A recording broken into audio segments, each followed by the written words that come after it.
To heck with this, I can't wait.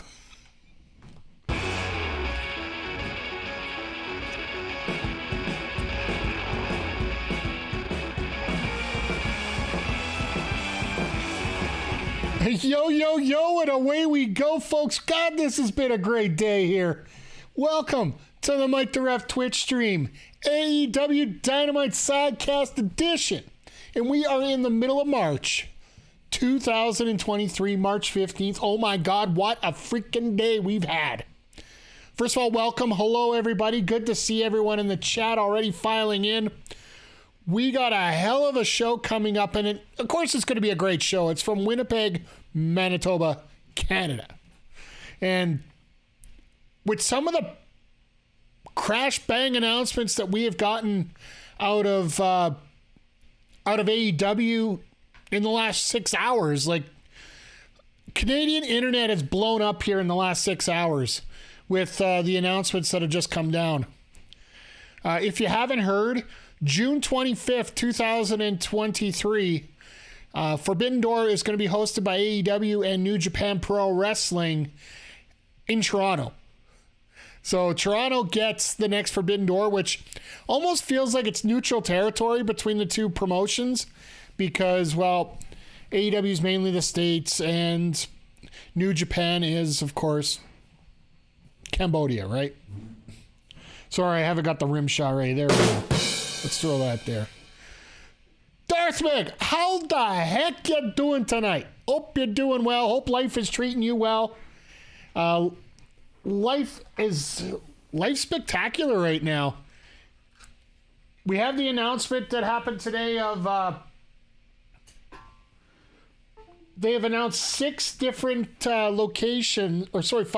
sites that they are having AEW programming on late June, early July, including Saskatoon, Saskatchewan, and Edmonton, Alberta for AEW Dynamite.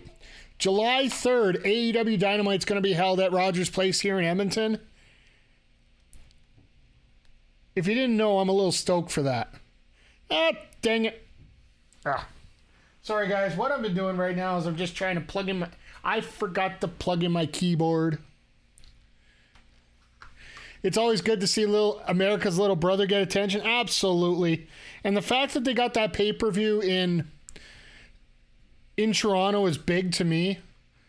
But also the fact that Saskatoon and Edmonton get... Here, let me plug this in first so I can use it a little later on. So we can get these predictions done without me looking like a complete goofball. But I got to charge this up. Sorry, I was too excited. I wanted to start. I forgot a few things here. Honestly, I'm not shocked about Saskatoon. There, that's plugged in. Give that a chance to charge up. Could use it for the second hour here. I'll be downright and frank right now, and I'm going to be actually serious about this. The wrestling scene that we see in Saskatoon right now is absolutely phenomenal. PPW, RCW occasionally goes out there. Ringside Wrestling. CWE does a lot of tours out there. The independent wrestling scene in Saskatchewan is actually quite impressive.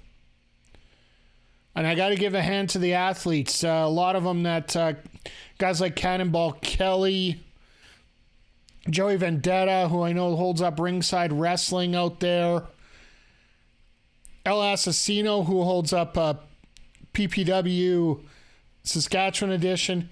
There's a lot of great things. Yeah. Sorry, got a new note from Twitch for me here. I'll deal with that later. The Saskatchewan scene is definitely worth it. And that also tells you what the expectations for seating for AEW is for the Saskatoon event as well as possibly the Edmonton event. Because the arena in Saskatoon probably holds approximately, I would say... I don't know. I didn't have the exact. I should have pulled this up before we started, but it's a junior arena.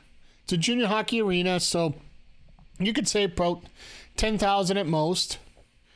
And if they're planning to sell something like that out, good on them. That's about what we're going to be seeing for a crowd there. And in Edmonton, I honestly think we're going to fill it based on just the fact that it is Canada Day long, or it's the 4th of July long weekend. So it's actually pretty smart to take it out of the States because, well, nobody's going to be around that week. They'll be out camping or celebrating or 4th of July fireworks and all that. In Canada, our holiday is actually July 1st, so we can get that out of the way. I think it's a Saturday this year, Saturday or Sunday.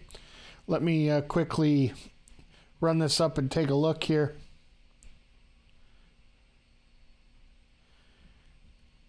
It's a Thursday, even more. Oh, never mind. It's a Saturday. I was right the first time.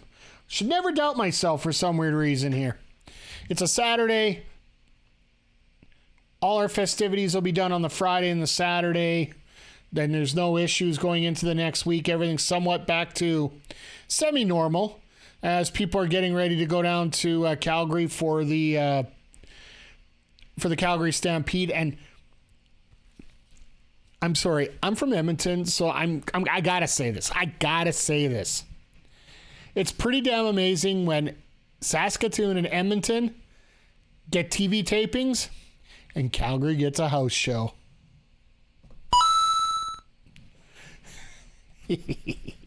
I will say this.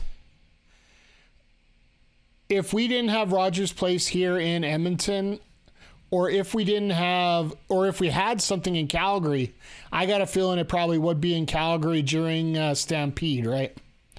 But the fact that the Saddle Dome ages like fine milk right now, the condition of that building, trying to highlight an entire show based on going in there like that, I don't know if it'd be that smart to take care of there. So, but yeah, that is huge news between the pay-per-view coming to Toronto and also the house show circuit coming around to Alberta here. And I know that there's a 98% chance we're going to be hosting a watch party at Beercade once again for Forbidden Door, as well as we are going to be doing it for Double or Nothing. I've already got my time off, and the promoter's already said that he wants to do it. So we're definitely going to be having that live at Beercade YEG here in Edmonton once again. It was a success last time. It was a success this time.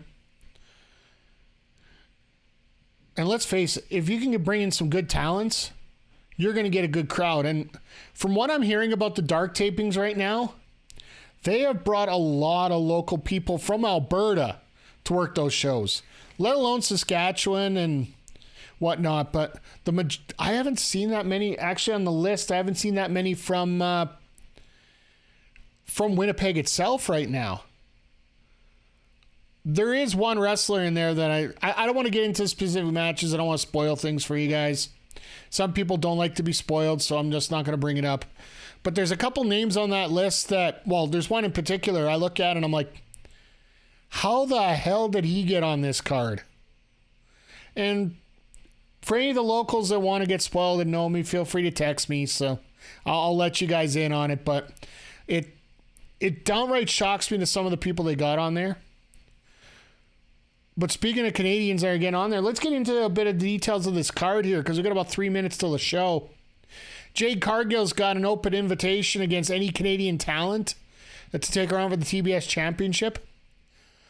This could be the night that Taya Valkyrie makes her debut in AEW and takes the title off Jade. I know they were planning on using it for Statlander, but if Statlander hasn't been around for a while, they can use that pop to help the faces take out the outcasts. They want to use that return pop to win the title. I don't know. I think Jade's getting stale enough that you need to get that title offer and move her into a better position here. And Taya would be a perfect fit. My personal wish, if I was able to do it, you're looking at somebody like a Zoe Sager, a Neva Lawless, a Nicole Matthews, LuFisto, Jody Threat, who has recently been on Dark as well as Gigi Ray. Personally, I think Gigi Ray would have the upper hand for the amount of times that she's been on Dark, but we'll see how it goes. I'll absolutely pop if it's her, because, you know. But unless it's somebody like Taya Valkyrie or the recently announced Nicole Matthews, that, for those that didn't know, Nicole Matthews was one of those wrestlers that got the 5-year travel ban from the U.S. due to visa issues and whatnot. Now that that's up, all the proper paperwork's been completed, and she's got a worker's visa to work down in the States thanks to Defy Wrestling out of Seattle. So, good on her, and I'm happy to see that she's going to get more exposure. And the opportunity to see her possibly in this match, even if she doesn't win it, just to get that exposure so that, you know, people remember who she is and how good she is. Like, to me, that would be an absolute... That would be an absolute great pop for me. As I'm watching people throw beer cans down in the O2 for a UFC show in Europe as we're getting ready here. Hey, Zodiac, how you doing? Today is an absolute fantastic day, and I hope it's great for you guys as well. And just one more thing before we get going here. I am raising funds for the Canadian Red Cross by the end of the year here. The QR code's in the bottom right-hand corner of the screen, as well as there's a panel there that can take you a direct link to my campaign. If we get it to $1,000 by March 31st, I will bring up another future Just Dance stream. So the link is down there. It's up on you guys. We're going to be up till the end of the month. Crossplay Day with the Canadian Red Cross, where there's a whole bunch of streamers that are going to be hosting events for fundraising for the Canadian Red Cross, is next Saturday. And I'm possibly looking at doing a WWE 2K23 stream. I don't get the game till Friday because I'm picking up physical copies. So we are going to throw a little bit on here this weekend. Man, my streaming schedule's gotten a lot busier than it used to be. We got I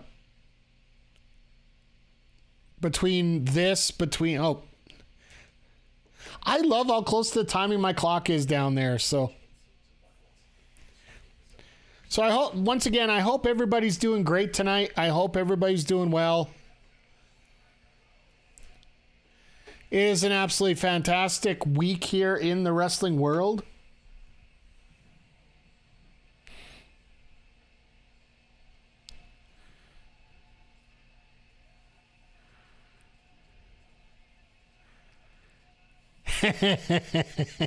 All right, so it has been announced on certain Twitters. Monster Pro Wrestling star Massive Damage has been a member of the AEW Dark roster for tonight.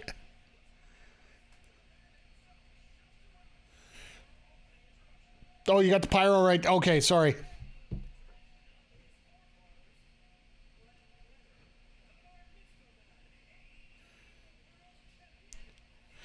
They're starting with a bar mitzvah. So that we just had the AEW title flash up on the screen, so.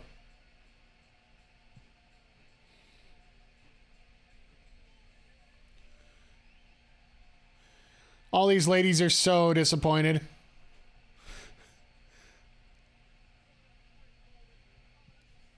This is hilarious. Watching MJF come out and these ladies are just like, no, we don't need to see this.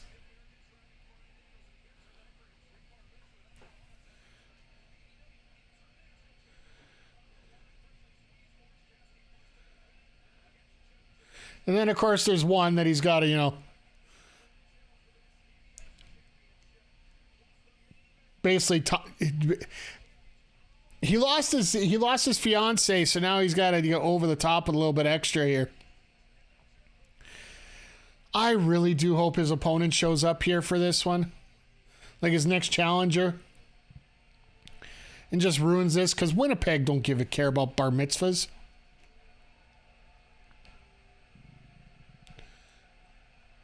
Well, I see cheap ads are already up. CS Collectibles.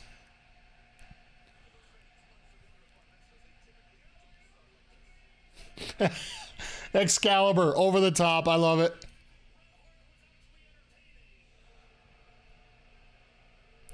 Ha!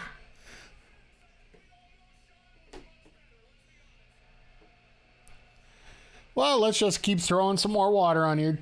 Him and his cheap heat is amazing.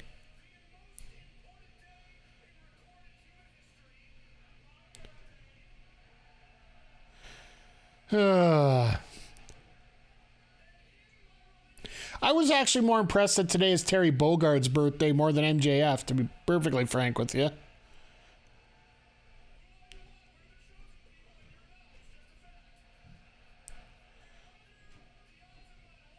What would it be like if you bought a ticket to the front row and you're covered in confetti? The front row on the backside where it's all covered in confetti, you can't see a damn thing.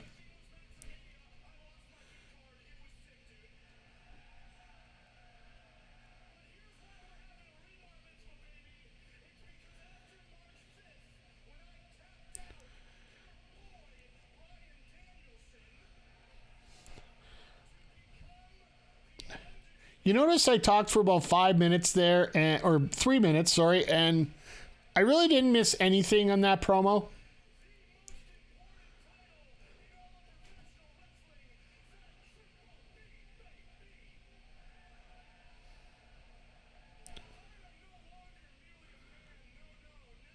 Bragging about 13-year-old sex. Yeah, I'd like to know who the...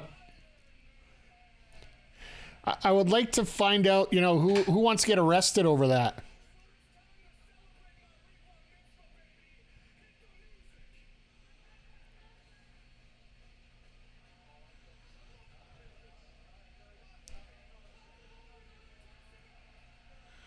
I'm just trying to see if there's how many locals we have involved in this.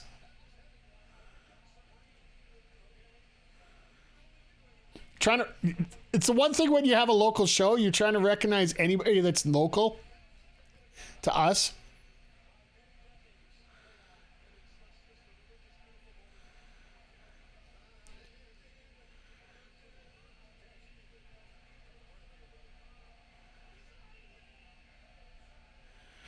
Somebody drop him, please. I would pay money. I would pay hard-earned money right now.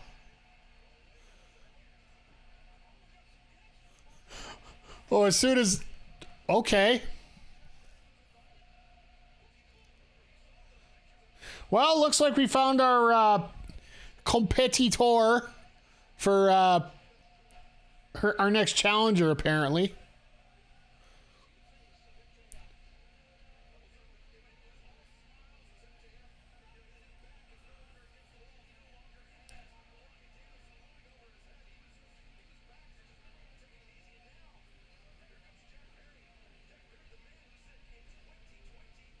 So,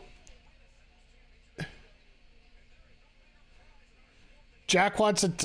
Okay, Jack's going to try and, I don't know about this. I don't know if you pull this one this early.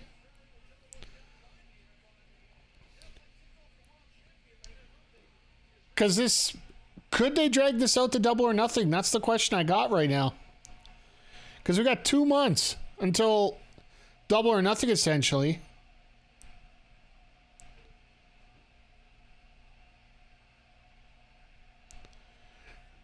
And the fans of Winnipeg are confused on what to cheer. Sounds normal when they're dealing with their Jets.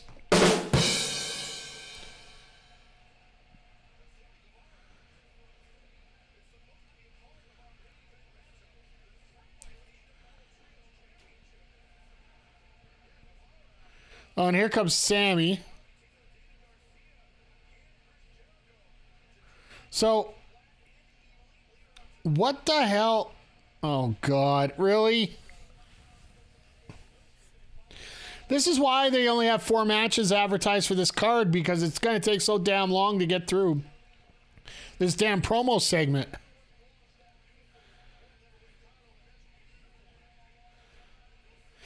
He was trying to flick the cake and it's a fake cake. Ha!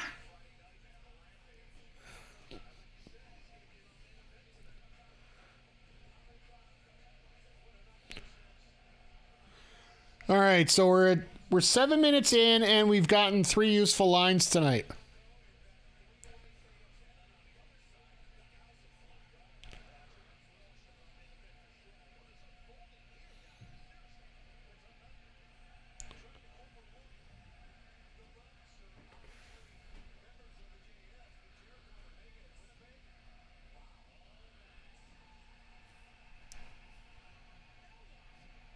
And here comes Darby.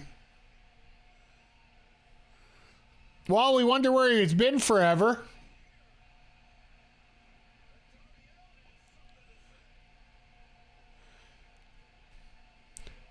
So they're going to pull this full 4 pillars angle before... Well, before any of the 4 pillars leave. I guess that makes sense.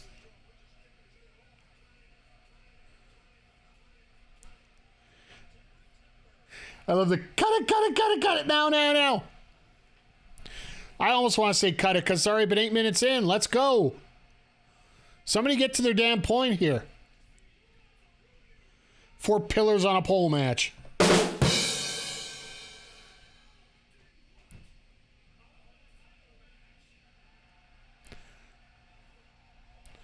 Well, that's easy enough. You got to admit, the timing on that was pretty damn good for the 3 of them. Best words I've heard all day.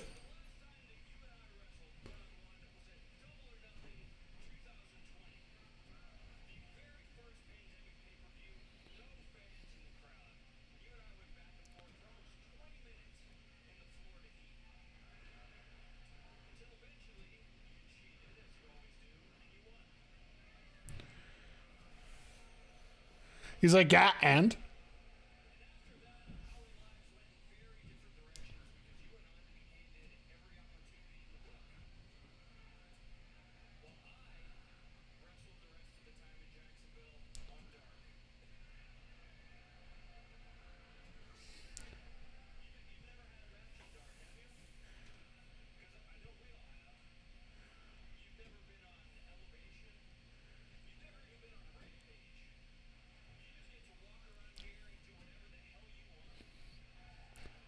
Yeah, that usually happens when you're the champion. Sorry, Jack.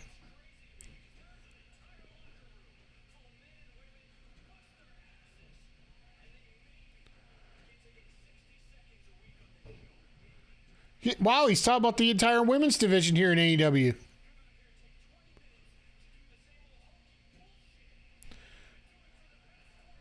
Thank you. Thank you. Thank you.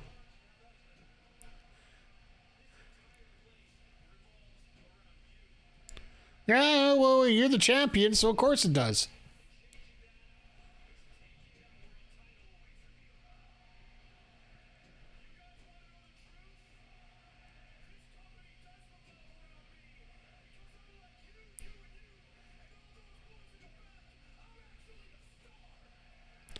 I wouldn't go that far.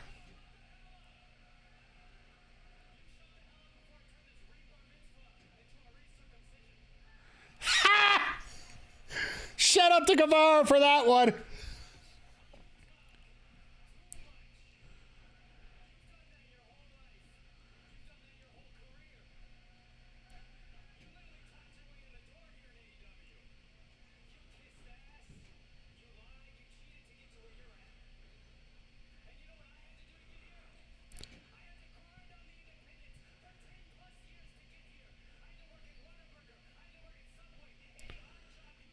Could you imagine?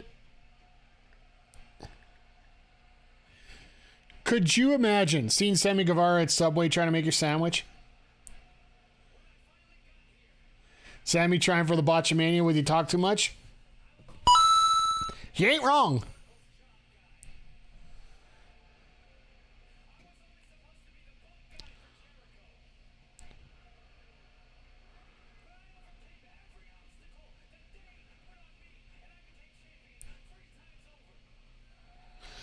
Fair enough.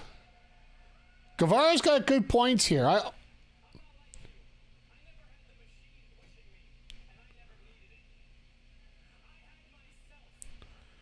This sounds like Adam Cole's promo against Karrion Kross in NXT.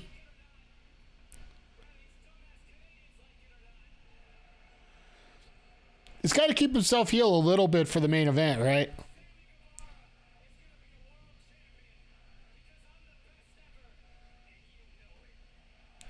Ooh, steal the catchphrase. Attaboy.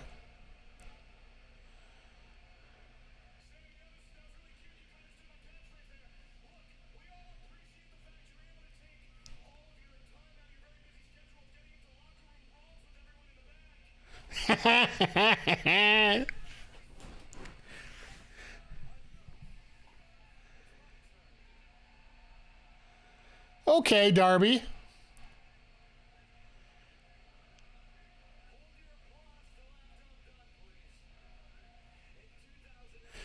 He actually used the hold your applause line.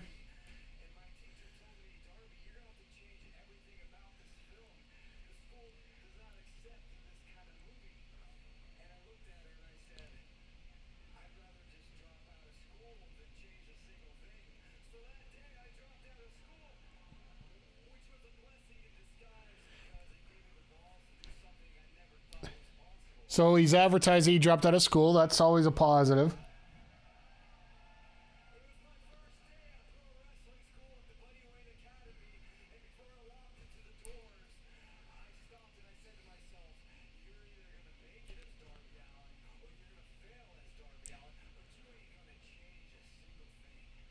Yeah, fair enough.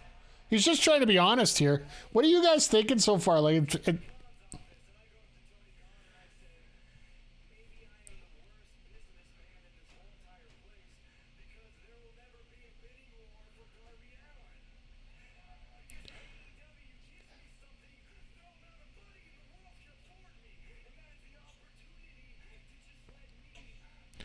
I love this. I love this by Darby. This is a promo where you can actually sell the company.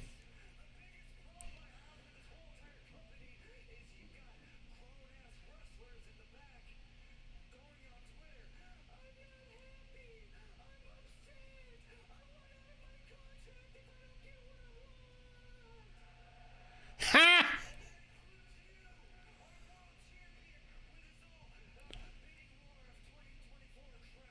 Ha! I love this.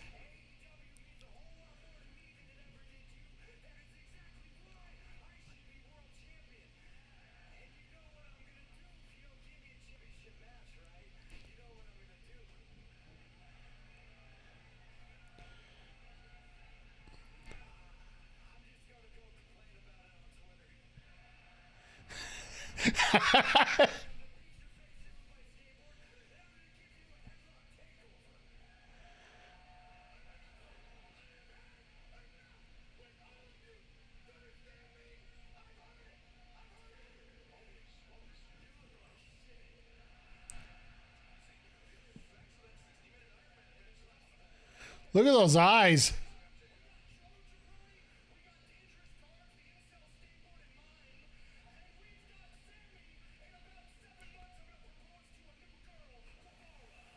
Oh.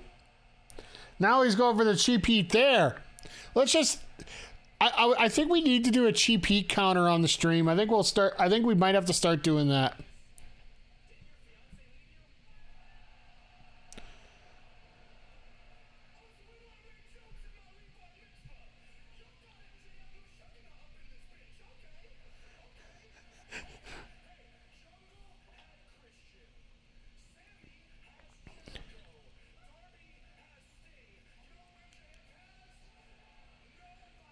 Well, you had Regal.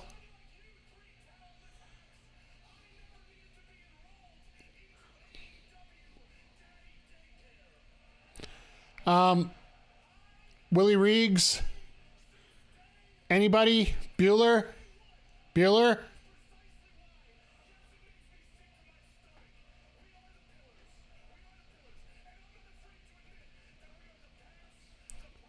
Like, I don't know about you guys, but...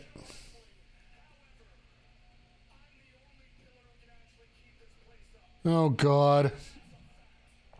So we're going 17 minutes into this promo, and it's absolute... Ugh.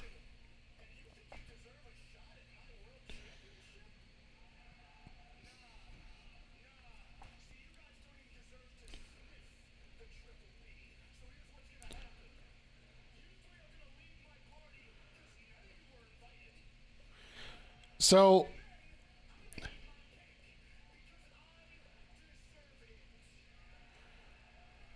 how I got a feeling that, this isn't going to work out well for MJF?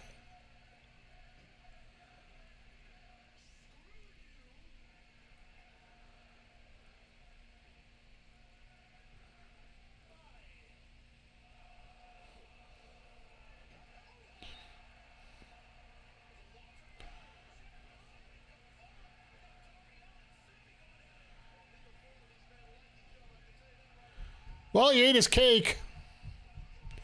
Oh, God, that was horrible. MJF had to catch the cake and put it in his face.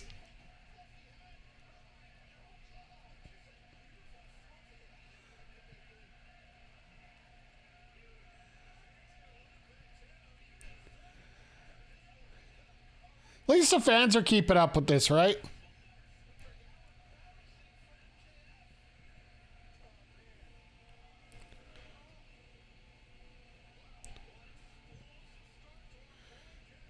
I'll say this, at least, 20 minutes, you know what you're going to get here roughly.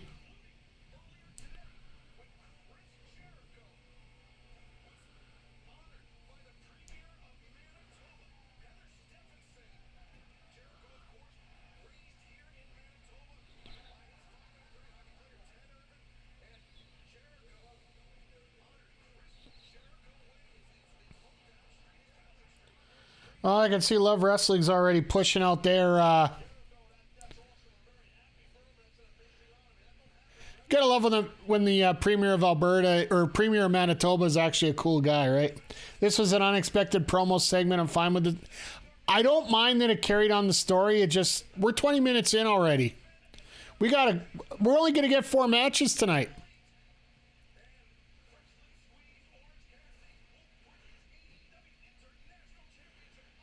So we got Jeff Jarrett in Canada. This is always an interesting achievement.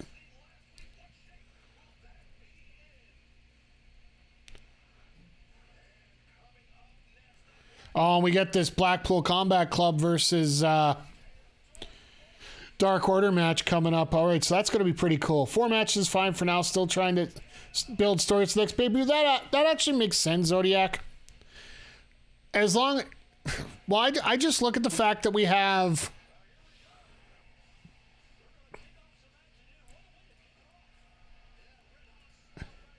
We have enough women that deserve... Oh, I don't want a poll. I want a prediction. That's what I want.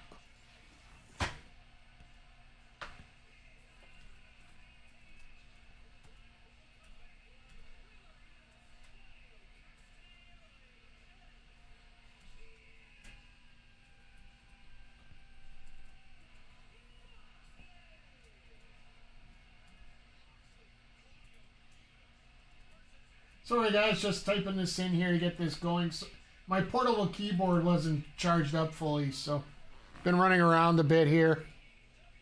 Let's get 20 minutes on this. Let's get the predictions going. There you go. Predictions are up. But yeah, all right, 4 matches. I would love to see more time available for some other matches, other developments. There's enough talent on that roster that, you could develop some other stories at this point. But for right now, yeah. Sorry, I'm not a big fan of MJF promos to begin with, but if we're not going to get our first match on AEW Dynamite till 6:25, it's very WWE-esque, which scares me a little bit. But, yeah, I saw Love Wrestling's already got a post out about the wrestlers in their promotion that were on Dark this week. I was trying to hold out a little bit, but the hell with it now. We got Taylor Rising, Zoe Sager, Michael Allen, Richard Clark, Sean Moore. From Dungeon Wrestling, we got Mo Jabari. And from Monster Pro Wrestling, and this is the one that shocked the hell out of me, Massive Damage was a part of a 6-man tag with Sebastian from the state of emergency, as well as Mo Jabari involved in a 6-way tag against the Firm. So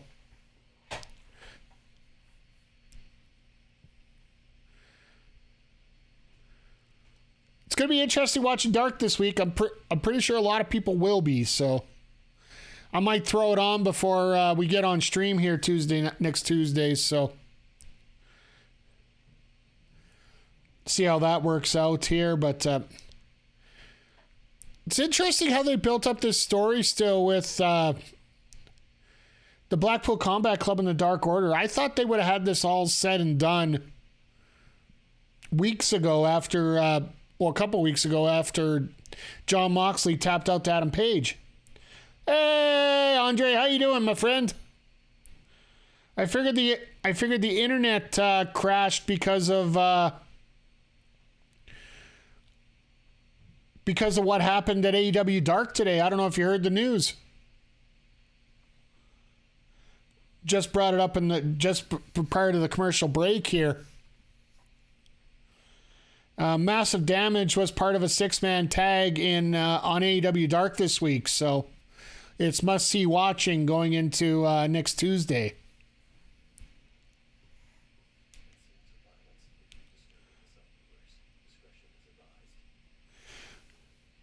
MP Dub, well, there you go.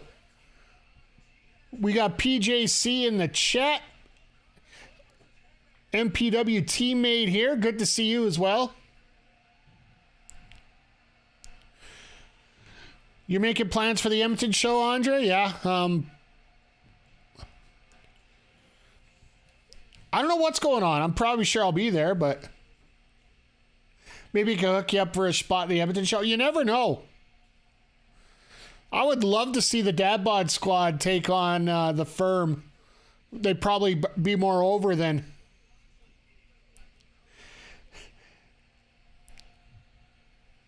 Massive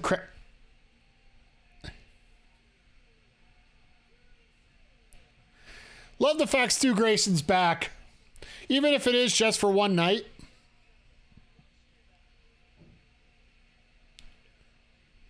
For those that do... What is there, a Bulldog Bob Brown sign in the crowd? My God. You want to talk about ancient? I know we were just talking about Massive Damage, so we know all about ancients here, but seriously, like that was okay. Once again, I want to say thank you to everybody for popping in here tonight as we're waiting for the match to get started here. For anybody that's wondering, in the bottom right-hand corner of the screen is a QR code. I am raising money for the Canadian Red Cross. If we get to $1,000 by March 31st, I will be committing to Just Dance Stream number 2. As many people have said they didn't get a chance to see the first one, and those that did said it was glorious.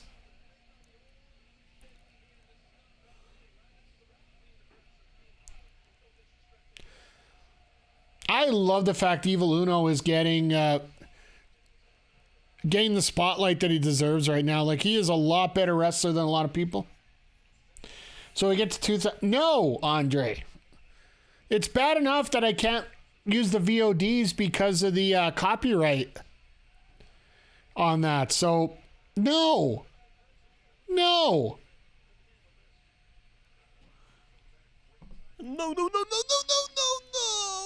No, please, no. I'm not going to keep playing that for the entire stream here, but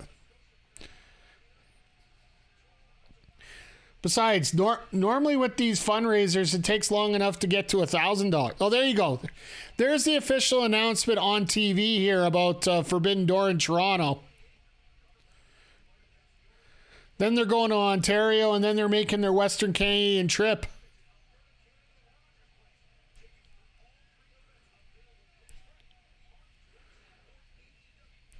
I really hope that Alberta wrestling fans show up for that.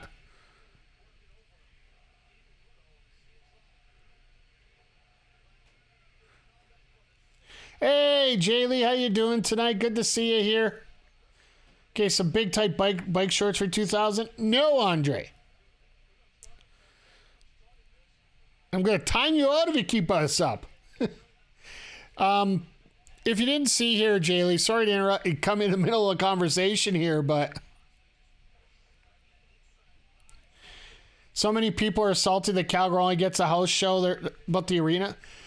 No, Jaylee, don't worry about interrupting. I'm usually scatterbrained at the best here.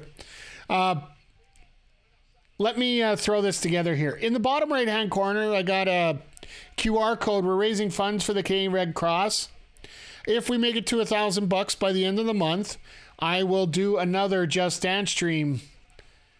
As the first one went over like gangbusters on January 1st.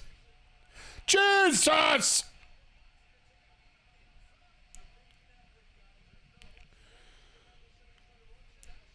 No, if you want, just give to the Canadian Red Cross. The link's there, or else you can check my... down the panels below, there is also a panel you can click on to get to the website to donate. But if we get to $1,000 by the end of the year... Or sorry, end of the month, not end of the year. Let me correct myself. If we don't do it by the end of the month, I will do up something different. I'm going to make you guys earn it. Oh, Jesus. Cameraman, fix yourself. But yeah, Crowder, I actually mentioned at the beginning of the show, throwing a little bit extra salt, that Saskatoon gets an AEW Dynamite before Calgary does. And it's because their arena looks like it's a 10,000-year-old piece of junk.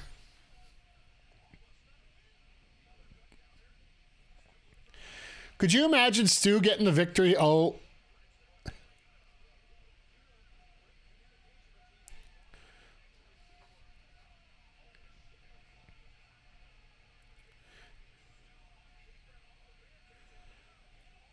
Arriving late, what did you think of Darby's comment about a wrestler's complaining? Directed more than just MJF? Absolutely he was. By the way, good to see you here, Jagger. Appreciate it.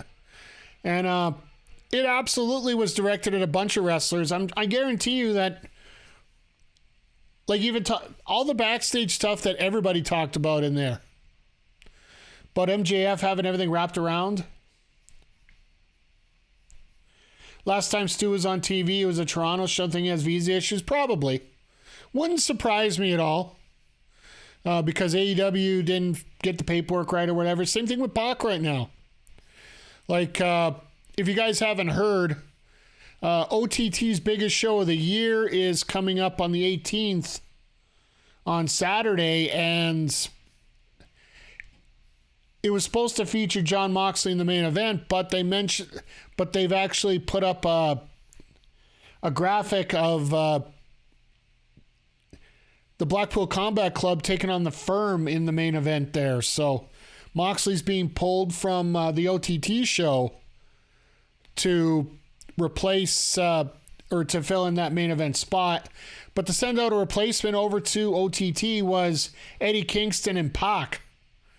And like I said, we haven't seen Pac here in forever. So I would guess he's got visa issues, and it wouldn't surprise me if Stu does as well. Because it's not like Stu's given up on wrestling or stopped wrestling at all.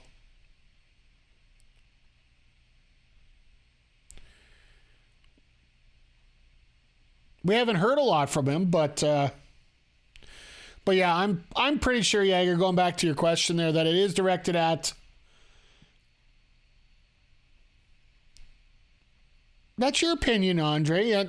Eddie Kingston is getting over, and the fact that Pac's going to be there as well. I think the replacement of 2 for 1, it's not Moxley, don't get me wrong, but at the same time, just because somebody doesn't get over with you doesn't mean he doesn't get over with anybody else. And that's something I've learned a while ago. That's why I appreciate most everybody that's in the ring here. It might not be my favorite cup of tea, but at the same time, you can appreciate the talent that they have. Like, it's the same thing with MJF. Like, you can't argue the talent that the guy has. What I will complain about is the fact that he doesn't get to harness his promos. Because if he properly harnessed his promos and kept them a lot tighter than what he does right now, not only would the company be in a better shape than it is, but it would also be you would also have that opportunity for more matches, right? MJF's an example of why WWE is scripted. Yes. As much as we hate the unscripted promos, the more they're unscripted, the more they fit in to what MJF is doing, right? And hell, you guys have seen me on stream here. We could be sitting here talking about one topic and then all of a sudden I just go off on a different tangent some other way, right? So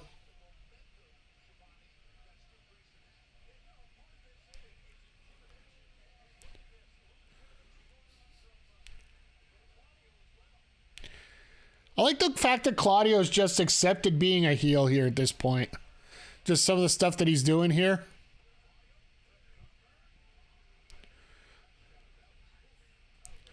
So I will have a bit of an sort of a half, I guess the best way to explain it's a half announcement for sub reward here up at the top of the hour here. So feel free to stick around for that. I will let you guys know. Oh, nice pile driver. Speaking of scripted, I think I saw somebody today about someone trying to get legalized betting on WWE matches. How is that possible? While you did see legit, they are trying, WWE and Vince in particular is trying to get gambling legalized for WWE. If that's the case, you wouldn't be able to tell finishes to anybody. If you're a booker, you wouldn't be able to tell any kind of finish to anyone until you actually got into the ring. It basically would be buzzed in, right? I think gambling was already a thing. The thing they're looking at right now, in particular, is single bets. You're talking about the sponsorship with DraftKings, right? That is a you're not allowed to bet on single matches, but you're allowed to do parlays. And they have a very specific parlay that you're allowed to do. So for that DraftKings award, they got like 8 different things. You gotta bet on all 8 of them. And if you get all 8 perfect, you win. That's it. They don't give you... Say when Jericho took on Action Andretti, you couldn't have picked Andretti by himself, and that's it. Okay.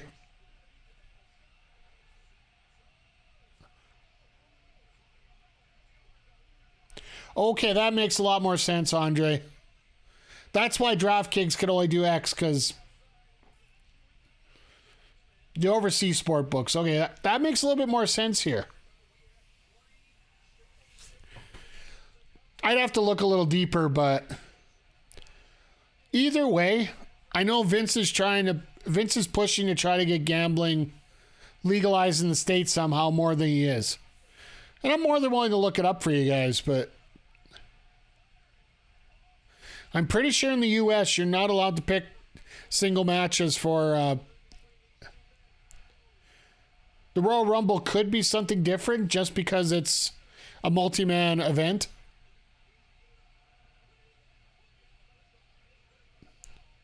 Well, he rang his bell.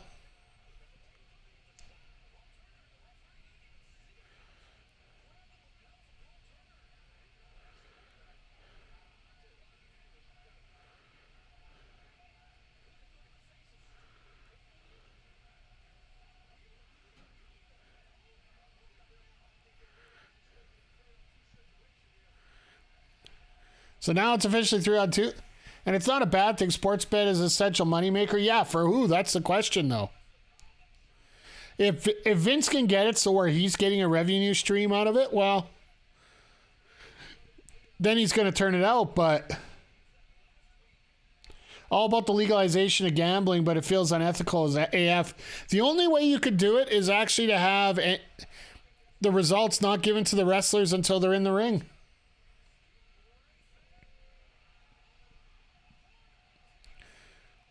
Well, Stu, take it out. Oh. Rumble would have summer bets, winner, entry number, most eliminations.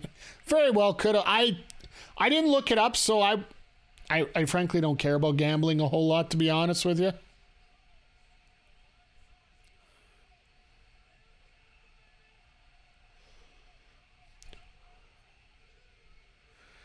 Moxley again with the 2 and 9,000th cover. Yeah. There's like William Hill Sportsbook is famous for that. Are they going to hit fatality on Moxley?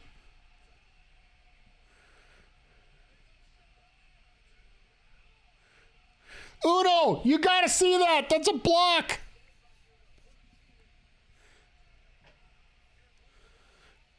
You're standing on top as protection. You should protect. Oh, and here comes Claudio, fresh as a daisy.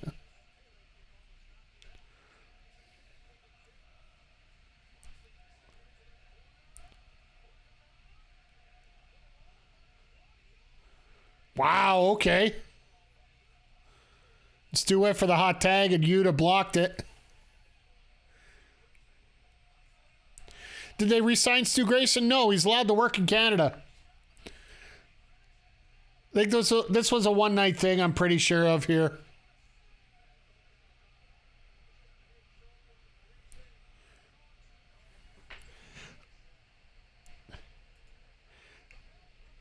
Somebody comes in late for the Blackpool Combat Club and gets all the money. Good job.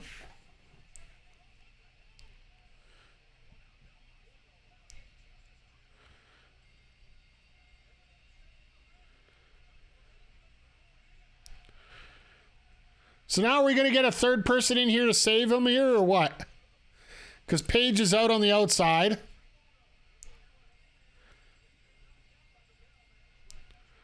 He better be in good shape for next month. We got him here in Edmonton, so. Well, there's Reynolds and Silver finally.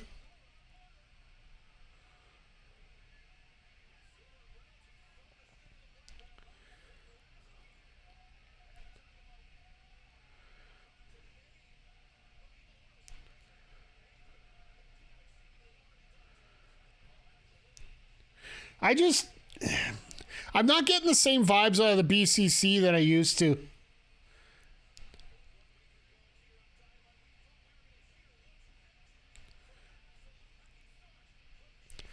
Like the post-match beatdown, I don't know if it was really necessary for this because they're not really...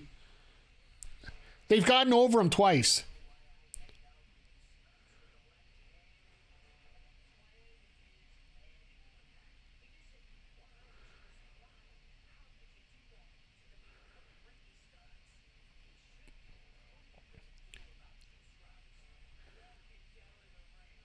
All right, Juice. I like the fact they're giving Juice a spot now. Always reminds you of the fact that you want to keep going just because, you never know when you're going to get your opportunity, and it looks like Juice is finally going to get his against Ricky, so...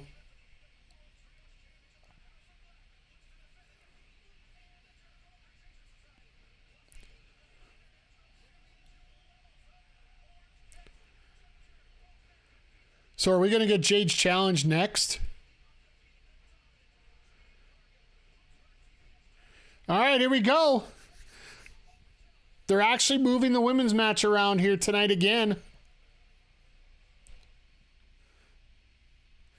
Yeah, as we hit to the commercial break here.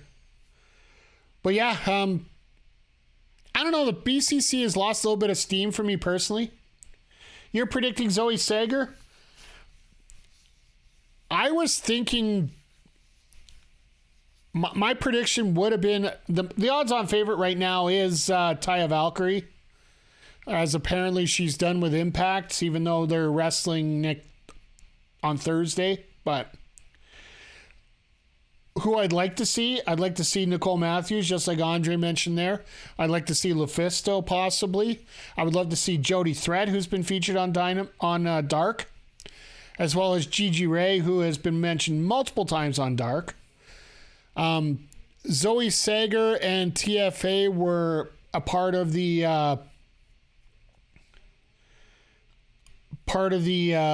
AEW Dark tapings today, as well as Taylor Rising was there as well. Got to wonder where they're going to do with Jade. It's come due. She goes to the main. Well, she goes for the main title picture. Yeah. The original reports were Chris Statlander was supposed to be the one to beat Jade for the TBS championship, but unfortunately, her repair from her injured knee. She's probably looking at around Forbidden Door time to be coming back from early reports here, but I honestly feel that if this is Taya Valkyrie, we're doing a title change tonight. I know we talked about that prior to the show here. If you guys missed out on the previous part by the show, the BCC as heels can work, but the gang mentality and the post-match beatdowns don't make sense for them. Exactly. They just prove that they're better than everybody else. They don't need to beat people up after it.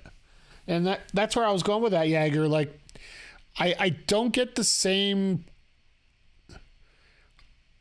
quality out of the BCC that I expect. The post-match beatdowns in that case just tell me that we need to prove to you even more how dominant we are. And a team like the BCC, they could be jackasses, but they can also be wrestlers, and when they're done, just walk away. We're done with you.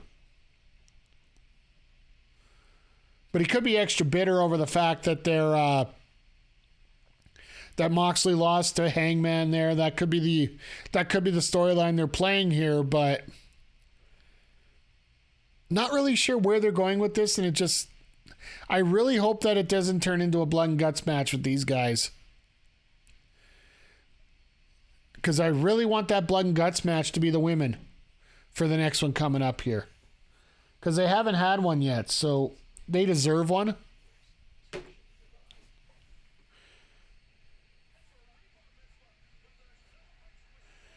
Oh, good. We're gonna get the ads are gonna come up during the bar mitzvah part, so I don't feel bad about that. Let me get this next prediction up here, and I'm just gonna put opponent up for Jade here.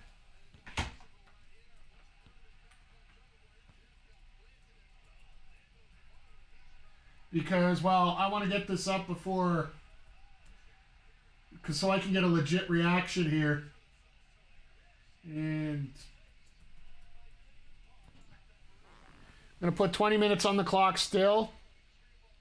Even though I never think that Jade will ever get to a 20-minute match.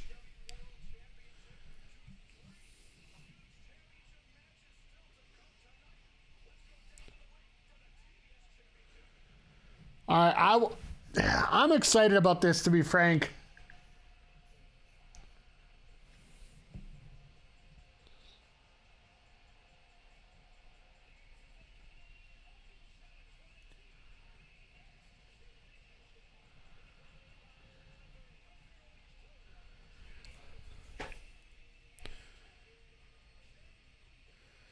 Gotta love the pink look on there. That's always great.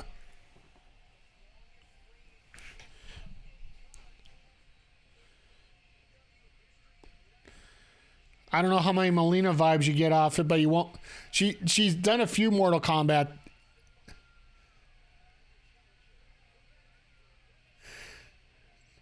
There you go.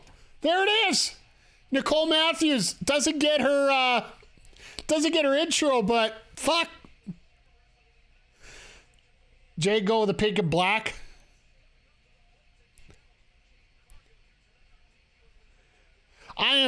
I'm with you, Andre. I am absolutely excited here. The fact that Nicole gets this spot, like she totally deserves it. Like, and now the fact that she can work in the States.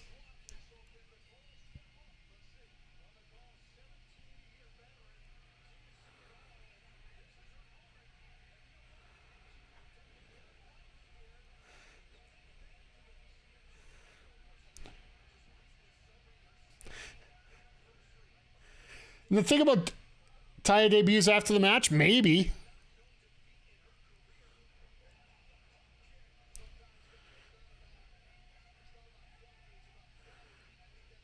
Don't tell me they're going to finish it this quick.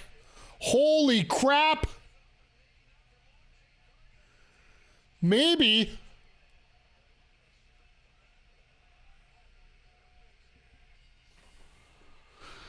All right. I'm just going to delete that.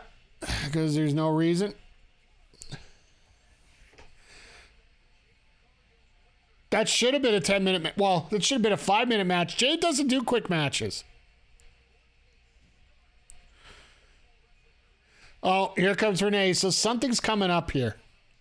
This might be Taya. This might still happen yet.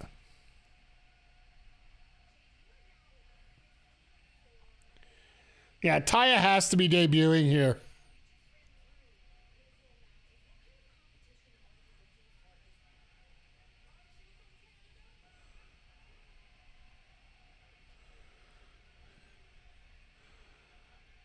There's got no...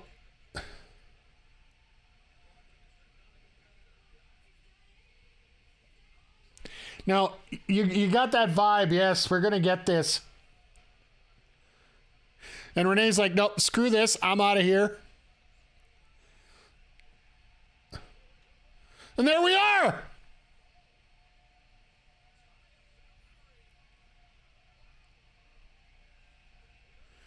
And here comes Taya.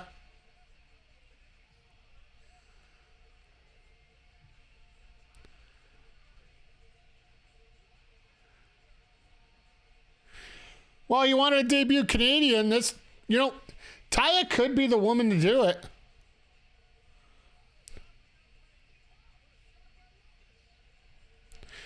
Now, does she put the title up again? Is there a referee around?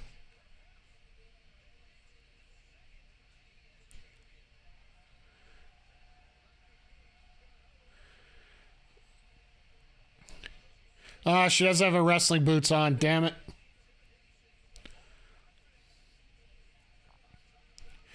But having Taya Valkyrie in AEW is a good get out of Impact. Because if you're going to get someone here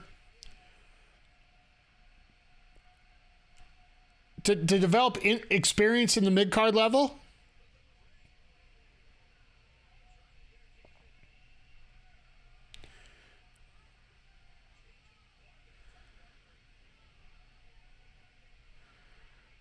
oh,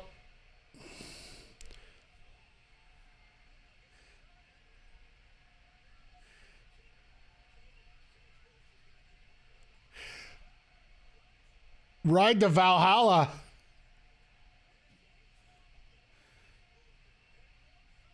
So yeah, that's the one thing I forgot. They have the same finisher.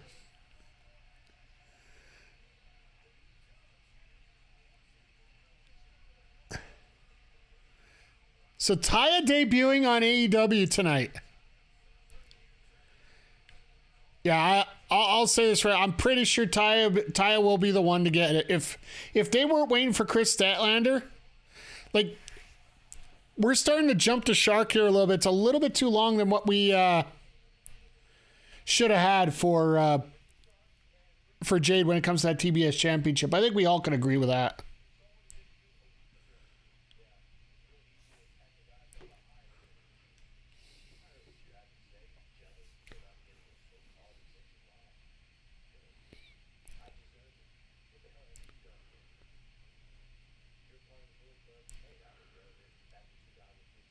Nice.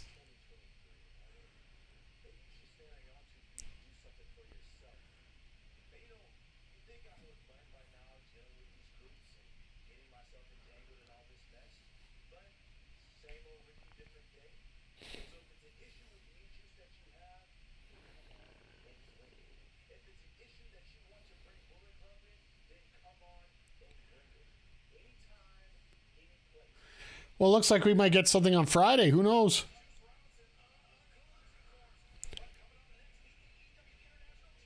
But you know what? Regardless of what happened there, shout out to Nicole Matthews for getting an AEW debut, even if it wasn't a jobber role there. She deserved a lot better than what she got, but at the same time,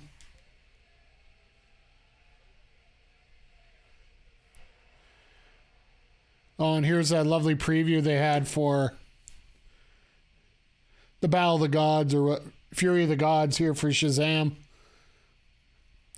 Chat, let me know. Are you guys planning to go see this movie at all? Because Shazam is one of those series that actually was really entertaining, I thought, for the DC universe. I was a big fan of most of the stuff on the DC universe regardless, but I'm just a positive person when it comes to stuff like that, regardless. So I guess you have a ticket for Friday after work. Atta boy. After work, I'm probably going to be loading up 2K23 and just getting things ready. I might stream 23 on Saturday. And since we're close enough to the hour, Shazam was the last movie you saw in theaters. I think the last one I saw in theaters was either Shazam or G.I. Joe. The latest G.I. Joe film I saw in theaters as well. So it's been such a long time since I've walked into a theater that I couldn't tell you either way right now off the top of my head. So last movie we saw in theaters was 42. Hey, it was a good movie. Might have been a while, but I'm absolutely great movie. I'm all for the sports movies. That's one of those I haven't seen yet. My sports movie was either The Replacements or Major League. So it's why I can't look at John Moxley every time I hear that song. But yeah, let me put the serious hat on for half a second here. Fun, serious, whatever way you want to put it, because we're on the top of the hour, so I'll just give you guys, it's not a full announcement, but it is a preview so you guys can know.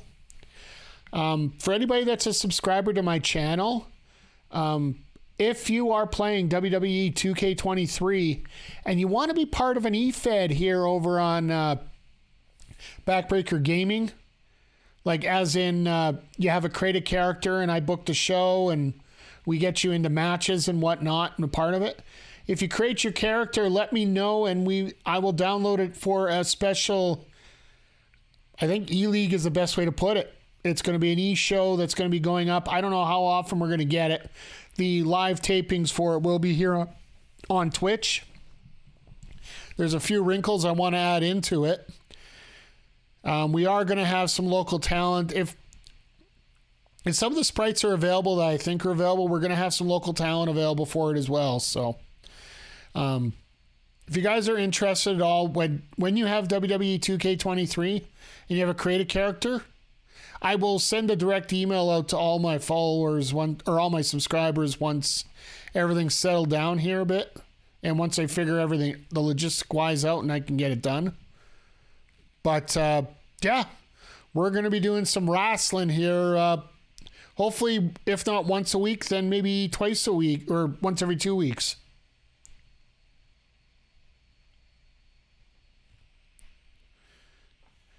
As we see this WTF ending for Wardlow's title reign. So I ask you guys, what do you guys think of Wardlow's title reign? Do you think they needed to hotshot the title to him and then over to Powerhouse Hobbs?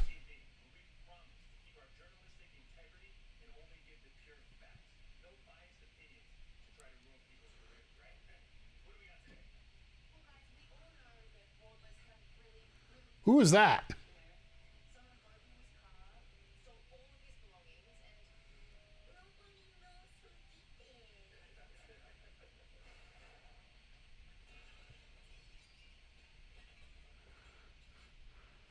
So let me guess. Yeah, of course this would be a fucking work.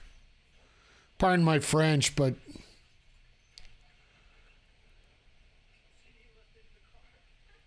Aaron Solo.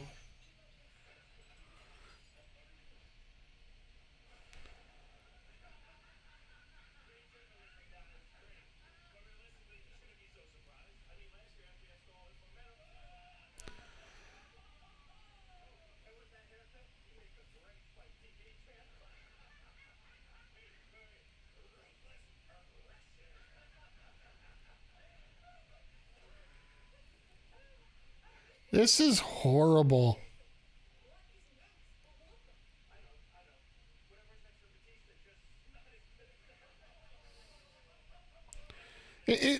Help me out here, chat. Like, this is bad comedy.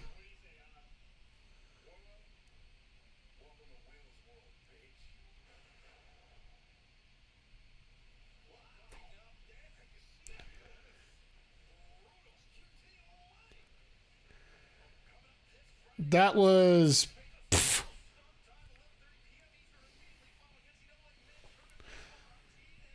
Oh, that's right, St. Patrick. This is almost stoops to WWE levels of bad. Absolutely. That was just like... The frick was that?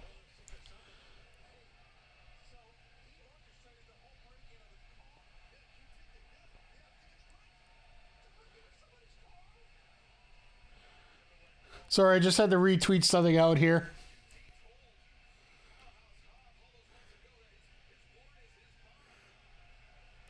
Was it better or worse than you and Jules trying to be Kato at CWC? I don't know. Excalibur had it right when he said brutal. Absolutely. It drives me nuts when, like I said, it's sort of like the same thing with the MJF promo. You hear the promo and you're like, what the hell? Let me get this down here.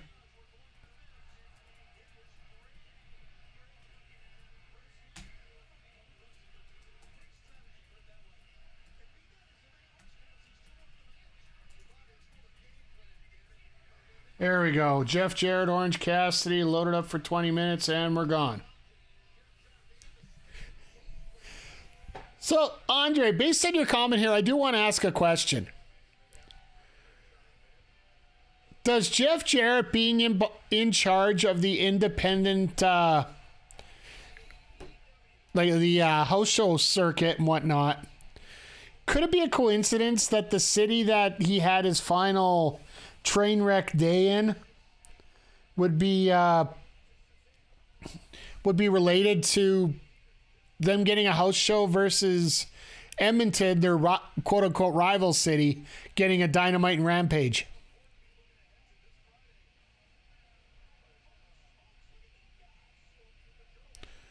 My God, get me a Stormtrooper helmet. Pretty sure that would be me in a Stormtrooper helmet.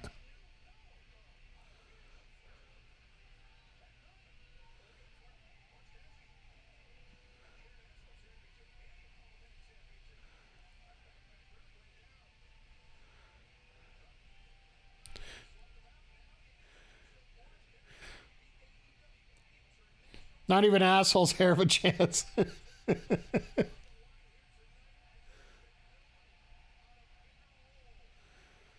Yeah, that's actually true. Nobody has been on a bigger roll than Orange Cassidy right now.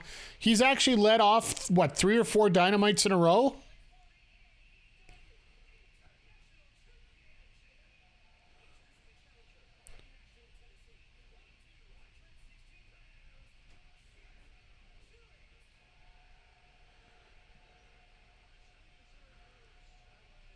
Richly deserved booze. Absolutely.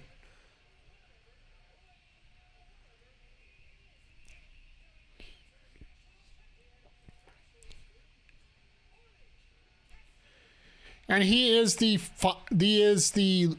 last AEW Games champion who just got defeated by Adam Cole last week. I know we brought that up during the broadcast.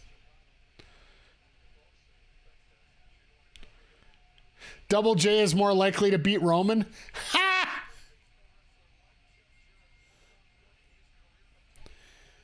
If JJ wins, we sternly tweet, I believe is the other sign that's out there.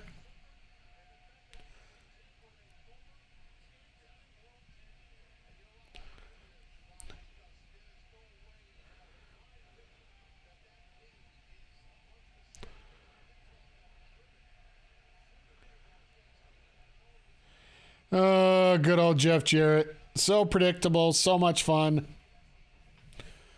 Not.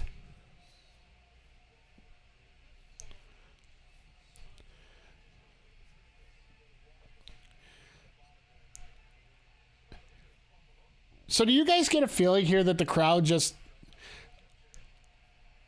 been losing it a little bit here as we're going on segment to segment?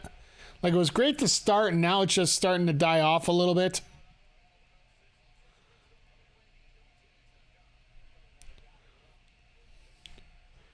Like, I'll be blatantly honest. I enjoyed the Nicole Matthews entrance. I would have loved to see if she actually got an entrance. They're doing okay, yeah. Like, I think they're all getting ready for the main event because it's going to be a while, so right? Great to start and fizzling out. Sounds like the Winnipeg Jets. Absolutely.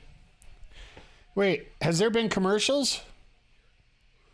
Oh, yeah, there's been commercials.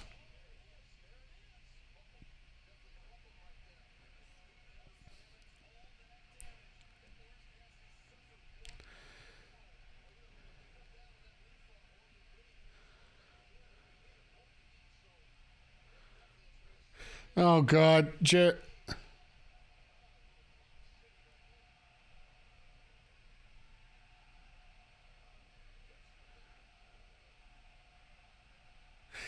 Oh, my. Oh, there we go. A little tit for tat.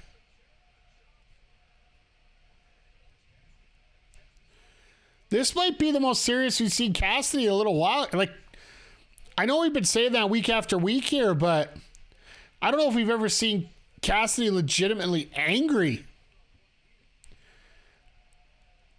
Which is what Jarrett did there with the little mocking and the crowd helping out with the mocking. And this is mocking.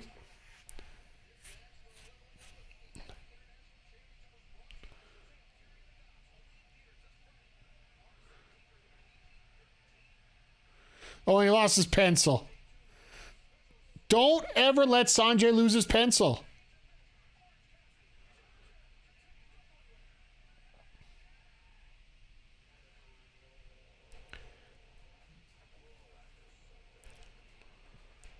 All right, commercial time once again here.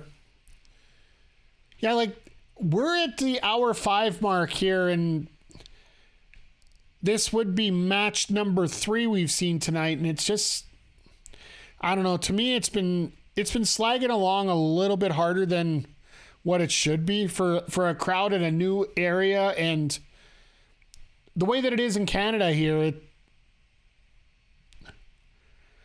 Canadians have been dying for good wrestling, and this just hasn't been it. Like, I'll guarantee you there will be some good pops on Dark.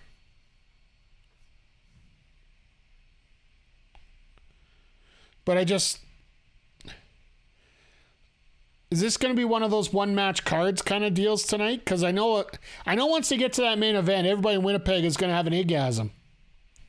Yeah, saving energy for Jericho and Omega. Don't forget Omega in that.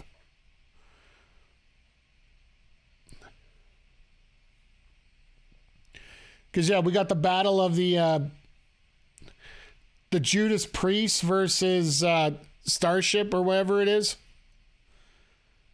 Jefferson Starship. You can tell I'm really socially acclimated here. Sorry.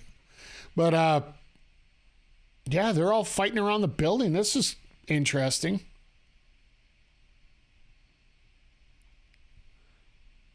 Battle of the Peggers. I'm going to give you a coin for that one. And for me, I'm just going to, on any kind of response to that.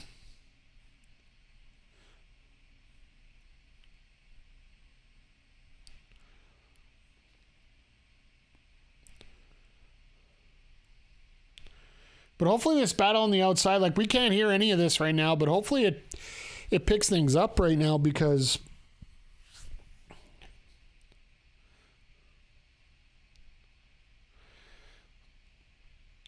and I will, oh Jesus.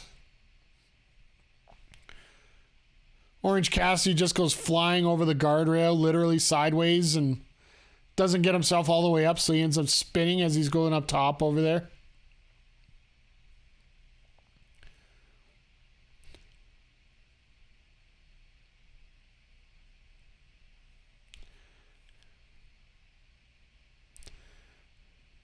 Now, I gotta say, I know a lot of people crap on Bryce Remsburg just because it is Bryce Remsburg, but after having to do that Iron Man match a couple weeks ago, kudos to him for lasting 60 minutes having to do all those counts there.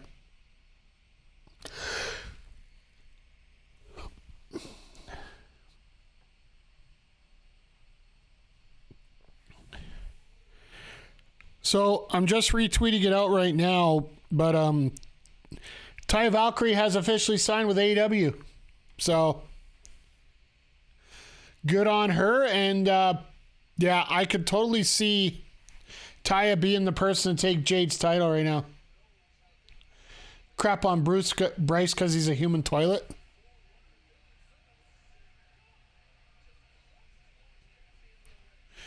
I wish I could have somebody who could literally lift me up and carry me everywhere. I'm a little bigger than Orange Cassidy, though, so I don't know if I can find many people to do that.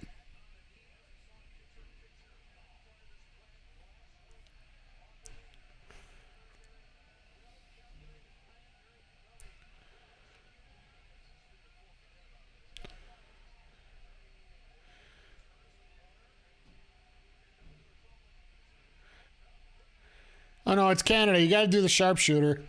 Or as most people call it, the sharp shitter, because nobody can do it right. Is there another match left besides the trios? No! And that's what we were talking about. We got the trios match, and we also have an interview with what's now officially being dubbed the Outcasts.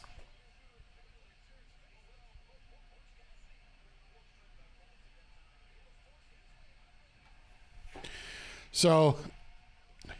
And now this is a Scorpion Deathlock because he looks even worse.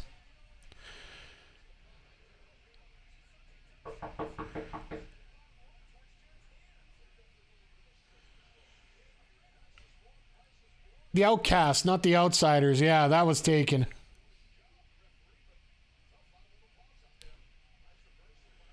I'm not expecting anybody, so that's why I haven't answered the door here, so forgive me.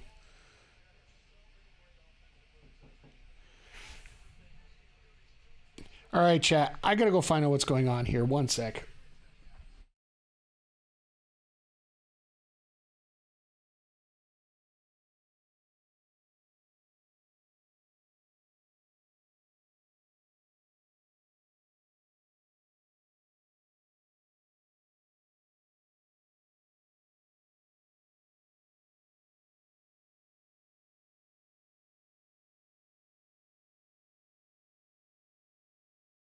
All right. Sorry about that, chat. Yeah, we're having door-to-door salespeople not selling cookies, so I don't know.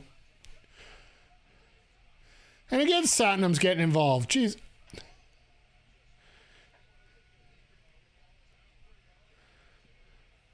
Now is he going to be smart enough to go for the figure four like he's supposed to? There you go, Jeff.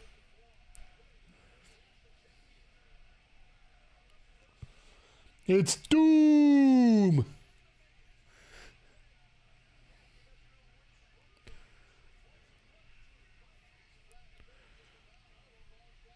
Mike had his body snatched. That's an AI robot. Somebody save Mike. Mike does not understand. Mike is fine. Mike does not compute. Do not worry. Sorry, that was horrible.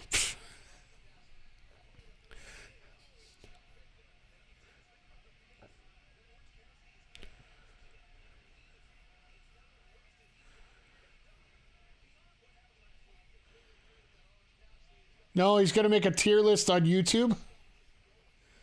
You know, I might have to do one of those one of these days. He has a twin, the classic wrestling twin switch around. Meh.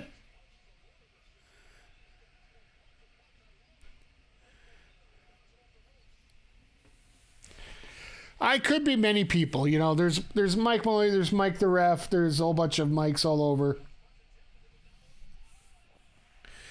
Oh, now we got... This is such a Jeff Jarrett match. As Zodiac, as long as you say that Mike mode in the mode of Brie Bella. So like, Mike mode. Oh, here comes Aubrey with the power walk.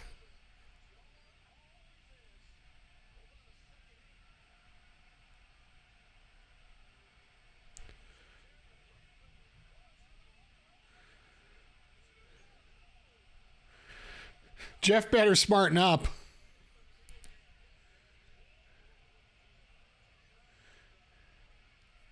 Aubrey is so over on the West Coast. Watch this. Aubrey's gonna get clocked with the chair with the guitar.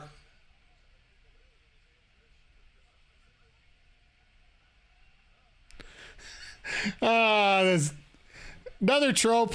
Another trope. Wind up. Oh, hey!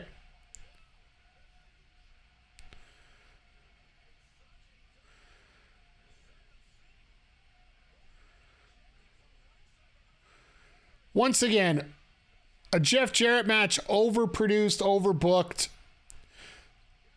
over crazy.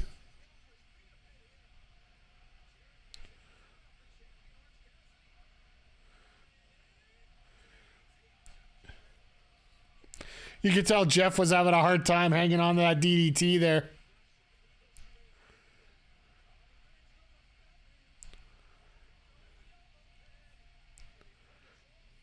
Oh no, here we go. We're going to get our overproduced again. Here's Lethal.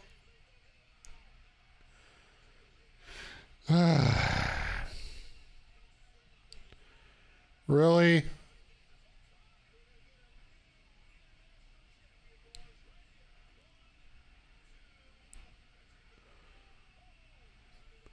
Okay.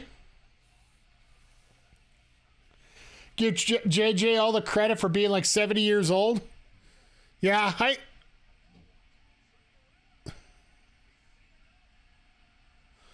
Oh, and there's Trent. Okay, you can get rid of...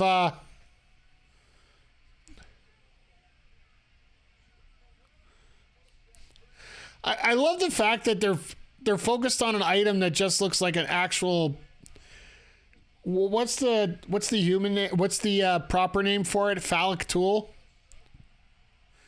Went for the stroke. He's going to get a stroke one of these times.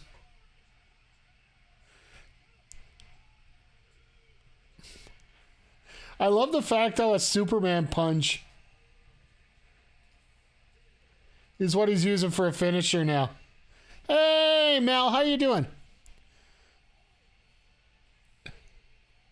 It's been a very interesting night so far. We've seen Nicole Matthews debut very quickly here on Dynamite, and then Taya Valkyrie made her official debut where she signed. Hope you're doing well. Hope everything's going good.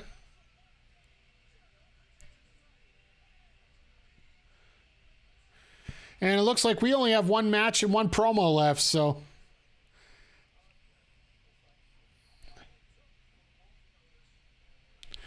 If you guys are interested at all, make sure you check out Andre and Melball's Wrestling Talk. I know that they've done a ton of New Japan stuff and Stardom work as well. Doing absolutely fantastic work with that. And also, I'm learning very much about alcohol thanks to Melball's Instagram. Or does that go directly on the OLE one only? Either way, I'm enjoying it regardless.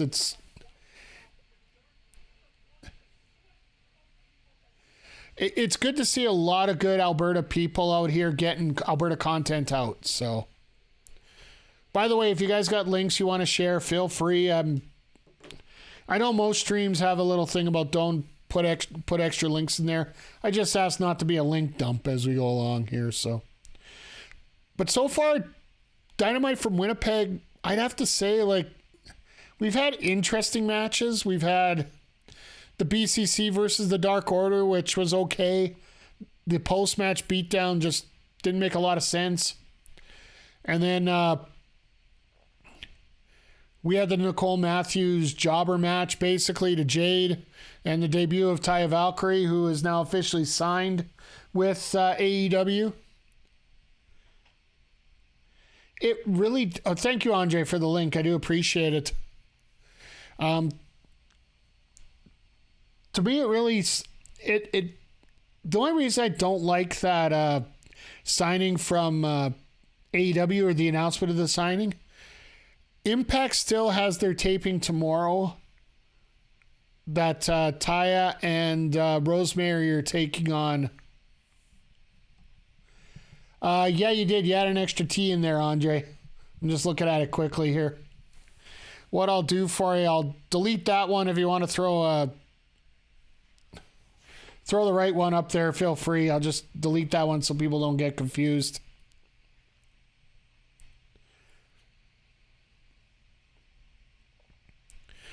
But yeah, the Death Dolls are supposed to be taking on, I forget exactly which team it is. You're going to have to check out with Ed and Cody here tomorrow night on Making an Impact on Astor Pizarro's Twitch channel. It'll be on the Backbreaker video channel. I'll replay on Monday. So it's good to see that they're bringing shows to Canada, like Sacrifice is coming up to Canada for Impact, and then this 6-show deal that they're having in Canada here, including Forbidden Door, and then 3 Dynamites. There you go. There's the right one. So yeah, feel free to give them a subscribe. They do a lot of great work, and I'm actually floored about how great of work these guys do at times. Not so much that they weren't able to do it, just the fact that they got out there and they're putting the grind in. They're constantly bringing out content, which absolutely,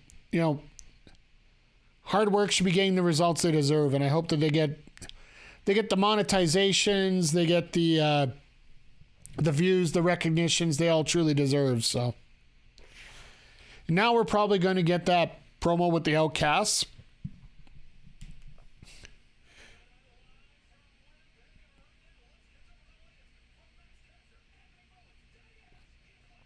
Nope, the Acclaim's coming up. All right.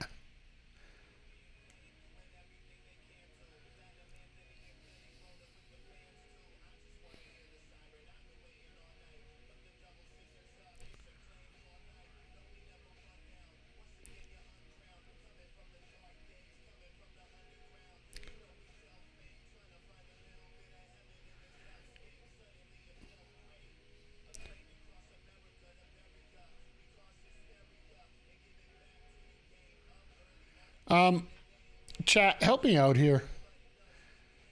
This Acclaim section, like, don't get me wrong, I appreciate the Acclaim and everything they do. Like a nice little rap segment, but to me, doesn't this feel like, you're watching the PLEs for WWE and you have that Peacock segment in between where they're running commercials for the cheaper brands, so they have to have some filler in between? That's almost what that felt like right there.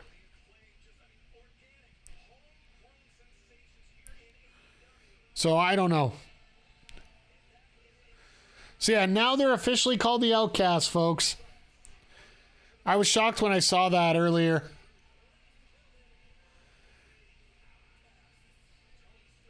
Tony Storm, Saraya, who, that's more MJF Cheap Heat with the middle finger. I will say that I loved Ruby's promo so much more there.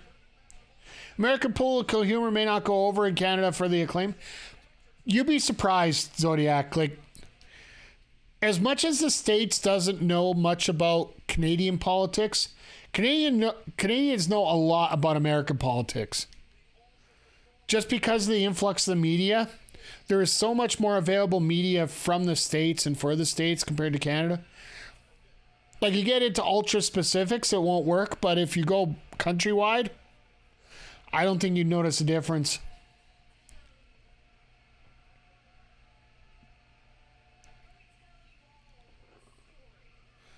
Oh, it's story time with Ruby Soho.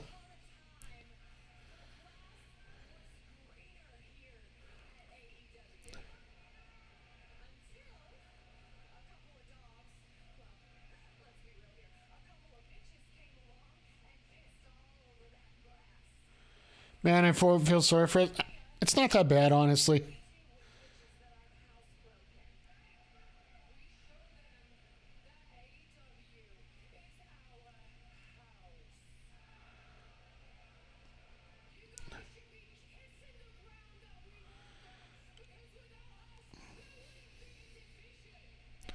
Are you kidding me? Like, they're gonna try. You pee on grass too?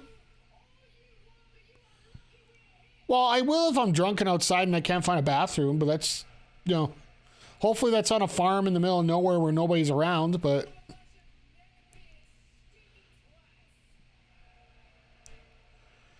Wow. She's like, I can't figure out what else I want to say in this promo. Take over.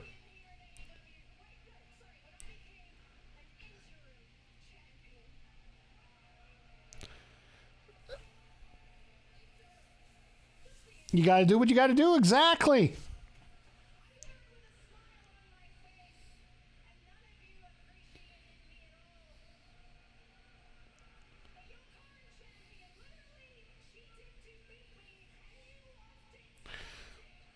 Well, if we knew this was going to be the result, yeah, we did love it then.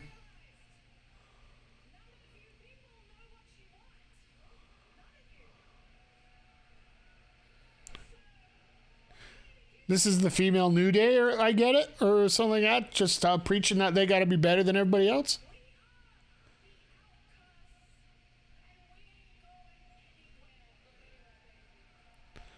I'm just waiting for the Outsiders music to pop in right now.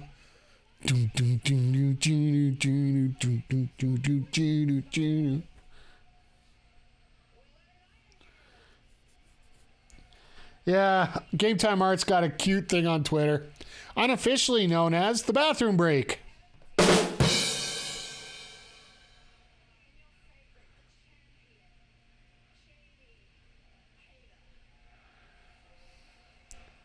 Speak of the devil, and she shall appear. But they're 3-on-2. You got Willow should be coming out here, but we'll see what happens.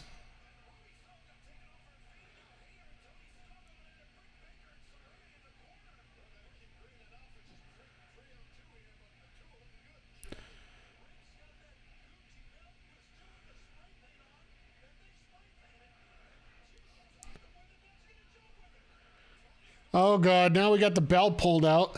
So now we're going to get a strap match coming up sometime soon.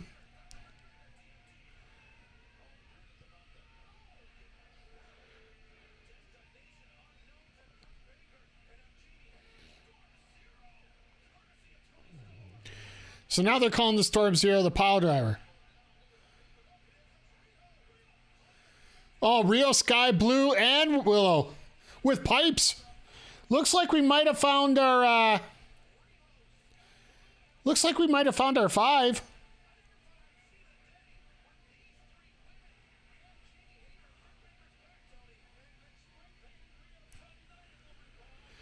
Oh, hi, Jamie. Zodiac's head right now.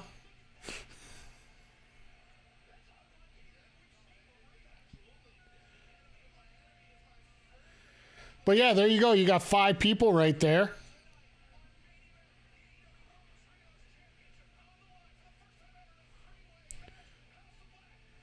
And apparently there's been a whole bunch of online crap towards Riho to the point where she's actually deleted her social media accounts, which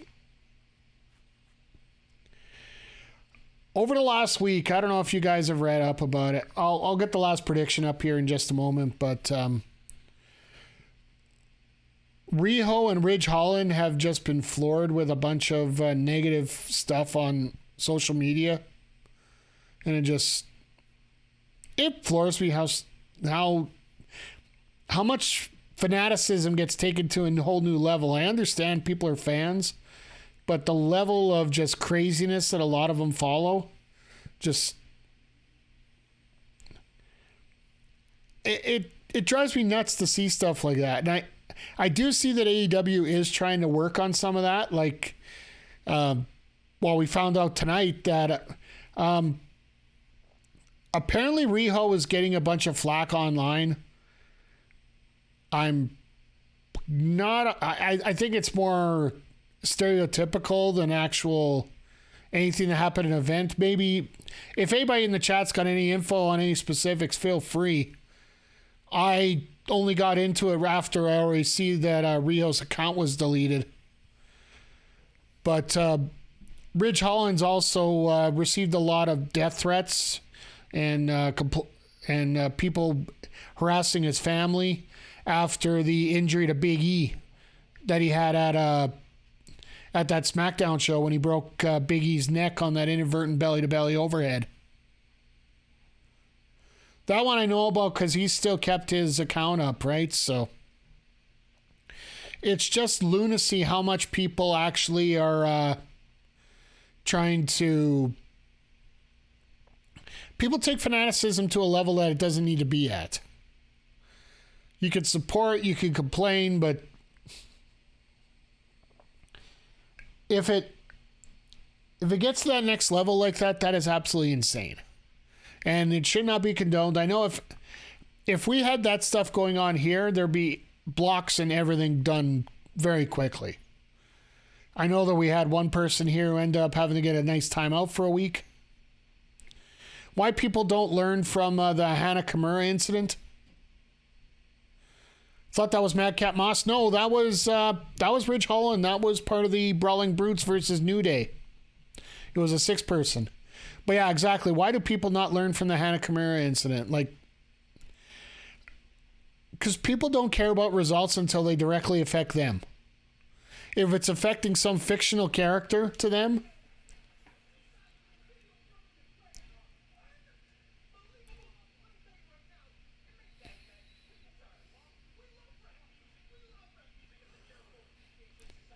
oh God.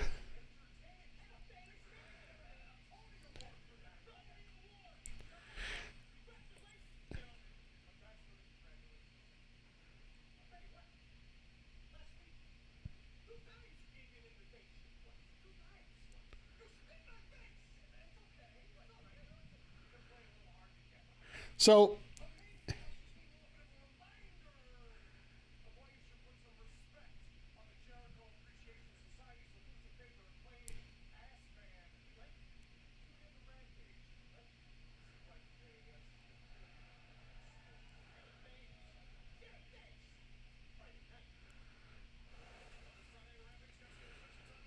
the Boiler Boys, atta boy, there we go.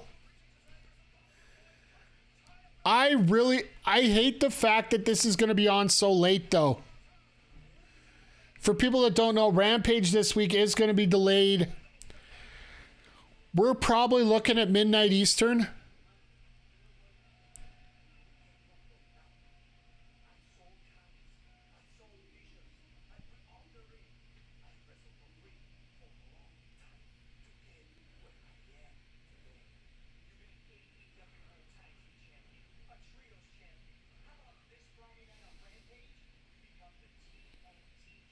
Oh, Phoenix versus Hobbs.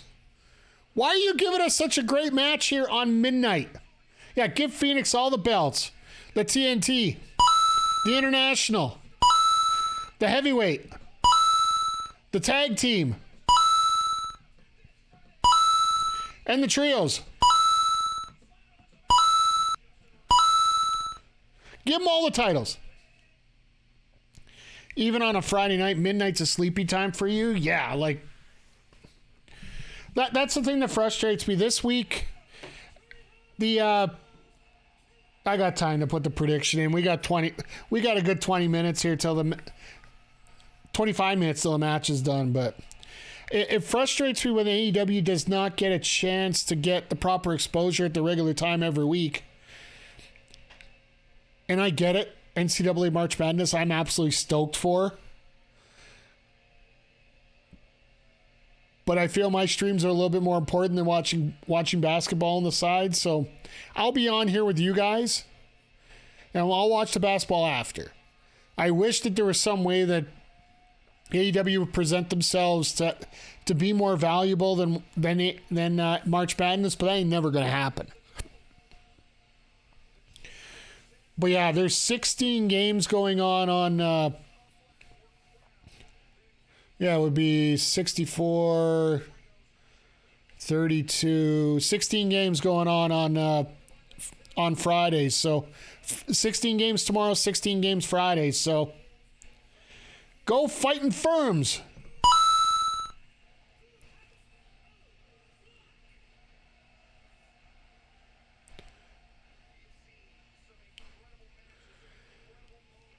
I just want good play.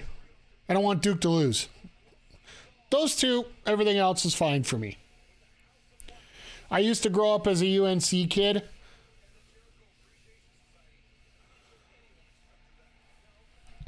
All right, while these lovely intros are going on, I'm just going to get the prediction up for you guys.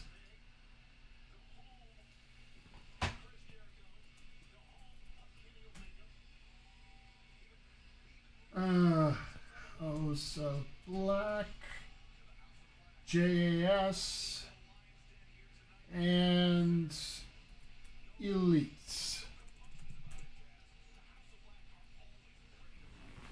And since we got, give you guys 20 minutes for this one, because, well, frankly, we're going to have 20 minutes till we finish off tonight, or 25 minutes till we're done.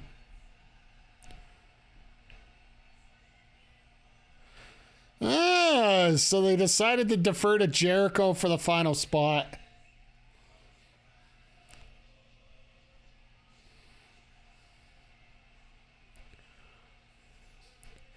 You got to feel for Omega. Can you imagine how long it's been for Kenny Omega that's wanted to perform at home? Like, just that feeling of, all your family, all your friends, the people you grew up with.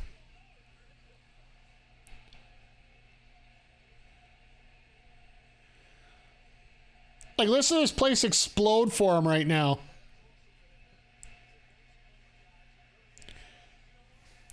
Furman is a small college here in Greenville. They're playing Virginia.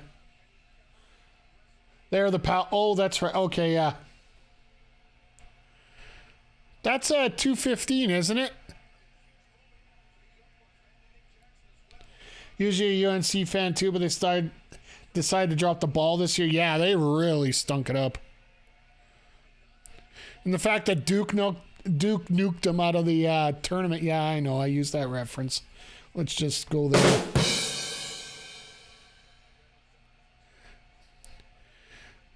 Well, the Elite's going with the red and white. Good for them. At least they can keep the gear for a few more weeks.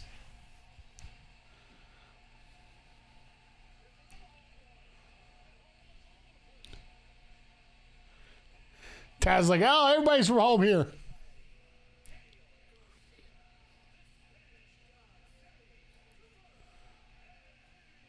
So the Elite went with black, white, and red. It looks like the Jericho Appreciation Society went with red.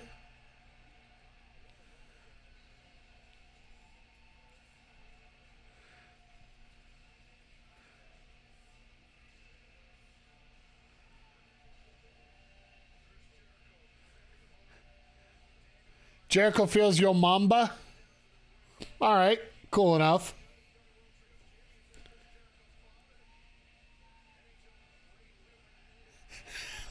You got a little terrible Teddy Irvine throwing things up. What a gritty hockey player turning into... He's just a dad tonight, which is just... It's amazing. I love seeing that when celebrity... Oh, God. People are wearing Jets jerseys.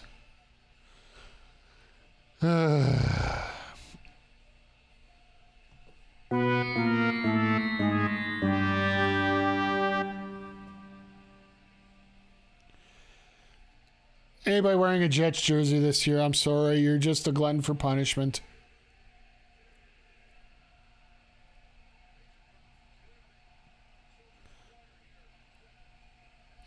The Winnipeg Children's Choir. Yeah, okay, Excalibur. At least they aren't wearing a Coyotes jersey. Why not? Or a Thrashers. Hey, don't knock the Thrashers.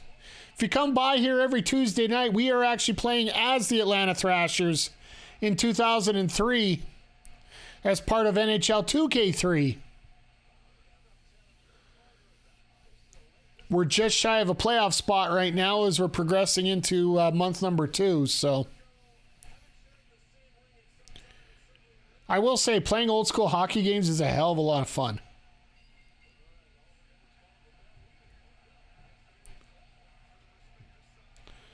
So I'm playing as a Jet.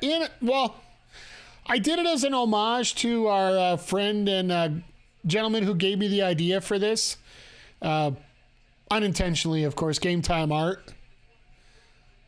The inventor of the Electric Show League, as Sammy Guevara just had his soul ripped from his body there with that chop.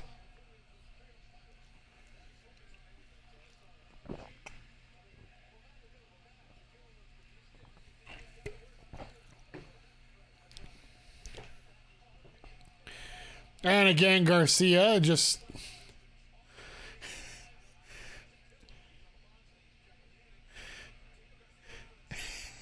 I love this. Everybody's like, nope, we're not going to deal with this. Thank you.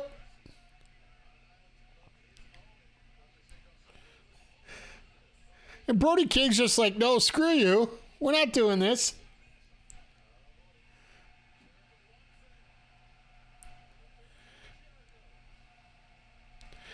The crowd's on their feet.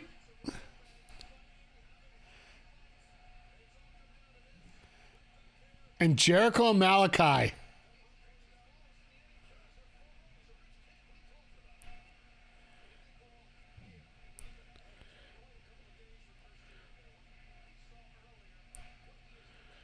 All right, this is going to be a little bit of insanity here as we get going. And here we go. The pop in this place just blew the roof off here.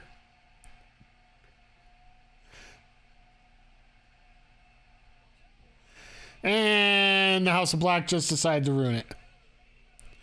I like sitting back and just absorbing the atmosphere on those spots like that.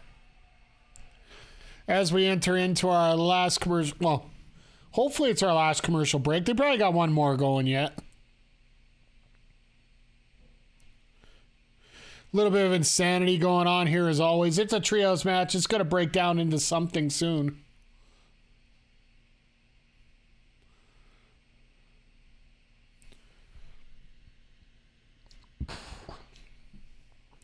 But my prediction personally, I know that the bets are flying in here as we're going along here. I would think the House of Black would the House of Black should retain this and then just have your fight between the JAS and the Elite going forward. Maybe branch that out into the Jericho Omega feud. Because I'll tell you right now, I would love to see Jericho versus Omega in Edmonton. I know we're thinking 3 months down the road, but Tony Khan has a way of doing some long-term booking that would work out. But the simplest way to put it is, you're not going to get into a position where you're actually going to be able to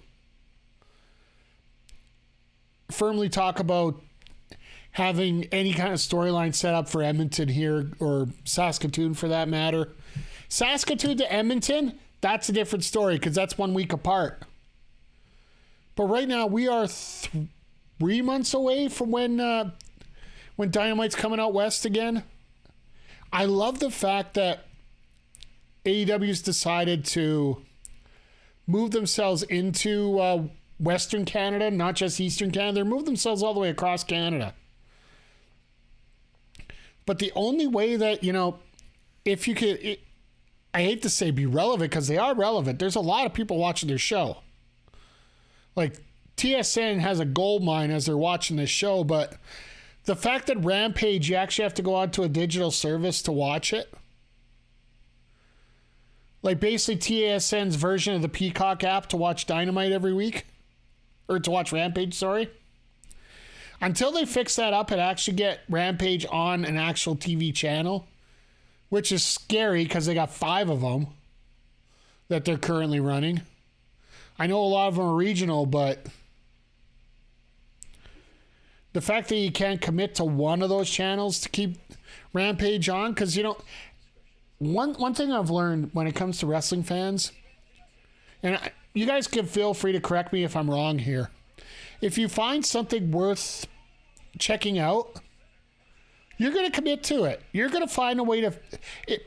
If you provide a product that enthralling.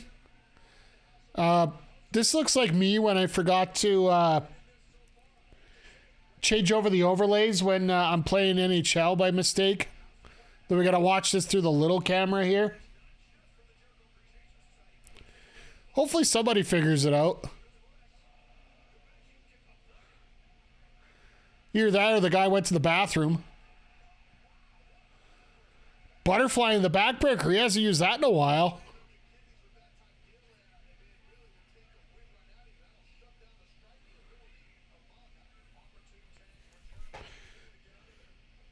There we go.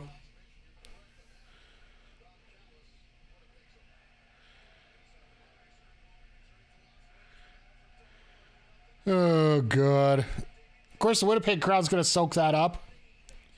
But yeah, wrestling fans, if they find something that they want to enjoy, they will definitely find a way, like if you move something or alter something or change things up. Black helped out a lot with that backbreaker. Yeah, absolutely.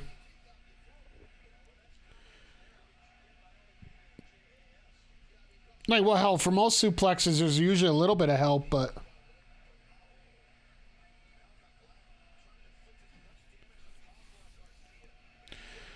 Yeah, I do love how this crowd is picked up for this match.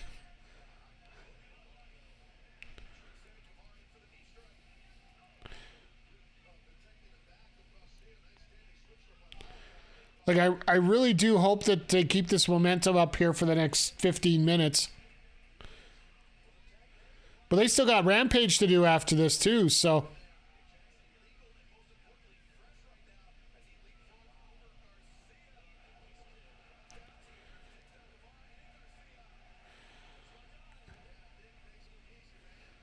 Callis on commentary. That's always, an extra bonus, right?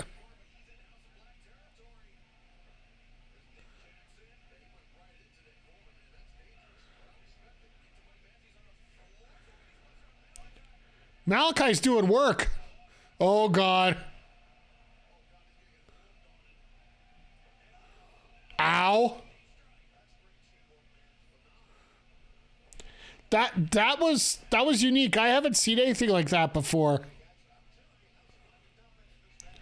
Like a lawn dart into a knee like that.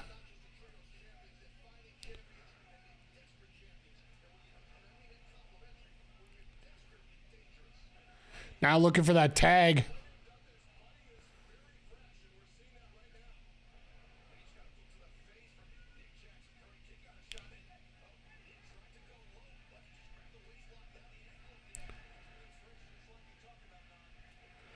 Nice Inseguri.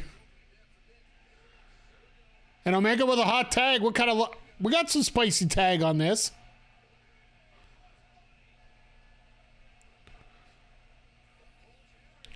I think we got a little bit of red hot sauce on this. Jesus! I will never not pop for that. Oh my God, no way. No, buddy. No, buddy, you're dumb. Don't ever bother anyone when they're doing a hot tag here.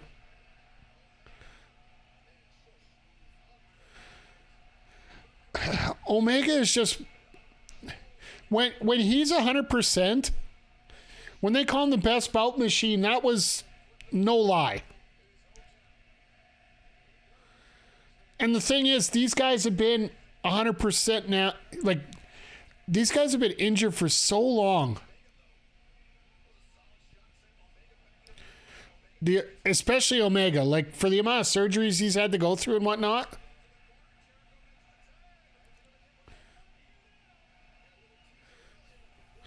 Now we're going to get to see it again.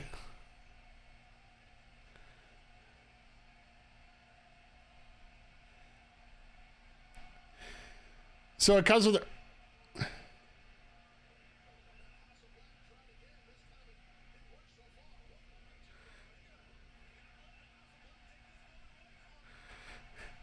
It's like, screw you guys, we're doing this. I love it. Hockey fight!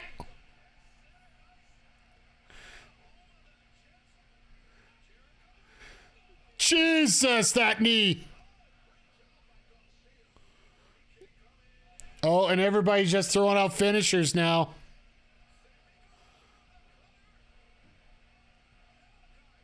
Spinning knee, super kick.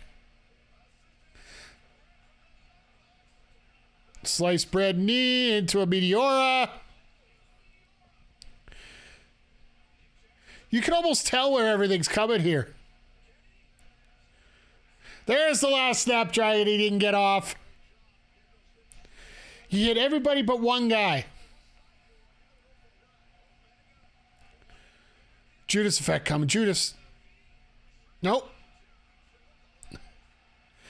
Straight into the walls.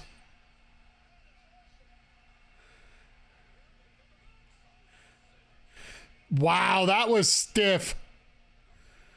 It looked like Jericho's face was literally squashed there. And the Shelton Benjamin spot. And Brody King says, "To hell with your kicks."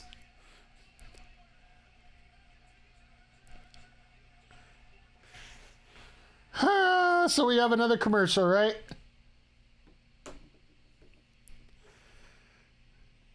I stand corrected with the whole not have another commercial going here, so. But since this will be the last picture break, I didn't get the stuff out earlier, but let me throw out what we're doing here for the next week here. Tomorrow afternoon we'll be doing. We're gonna give Bayonetta another week. Yeah, this is a match. Oh my god! Like, I'm glad they're actually giving this a bit of intermission for this. But it's simple. When you get two of the greatest wrestlers in the world as Jericho and Omega together, the hell with my next week. I'll talk about that after we're done here. I got to get into this. When you put two of the greatest wrestlers in the world together, you're going to have a great match. Throw in another 7 fantastic wrestlers out there that just know what they're good at and they do it. The Bucks know what they're good at. You got the House of Black, who everybody fits their role perfectly there. You got Garcia and Guevara fitting in perfectly for their roles right now. Like, everybody stepped up because they know how much this means, right? The talent in this match is just off the charts, absolutely. The two greatest aren't here. Could you imagine those two as part of this? So, Julia just stalking on the outside. You know what Julia Hart reminds me of in matches like this? She reminds me of, if you ever watch those old-fashioned martial arts movies, you know there's that one ninja just standing off to the side like this the whole time, just skulking around, and you just know there's going to be one moment, 1 second in that movie where they're going to pull out some cool stuff and just drop crazy there. Like how Hook was meme forever. Nice. I'll give you that. But yeah, like this match here, like, it's really exciting. For me, it's not so much the excitement of this. It's me going through the heads of Jericho and Omega right now and just sitting back. Jericho's probably wanting to do this for Omega more than anything, because Jericho's had his big TV matches in Winnipeg all the time. But this is the first time that Omega's been able to do a big show at home. So you know that Omega's ready to go amped up for this one, right?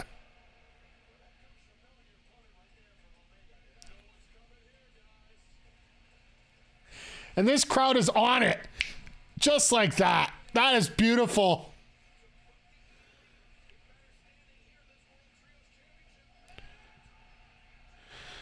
Jericho got up too early.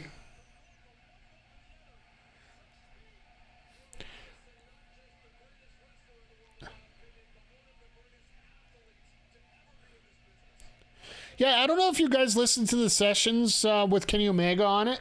Renee Paquette's podcast. Sorry, not Renee Young. My bad. Jesus.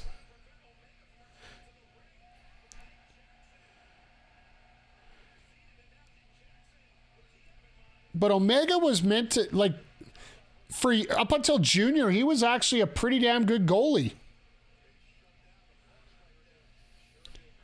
There is no way they're doing this. There is no... Oh, my God. Superplex into a Spanish fly? Yep. And Guevara over-rotated, so he landed on his knees. Damn. All right, Brody, your turn. Oh, no. Well, good luck to that GoPro.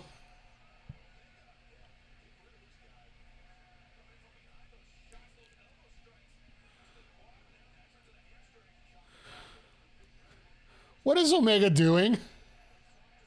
Is he actually going to try the superplex on... No, I didn't think so.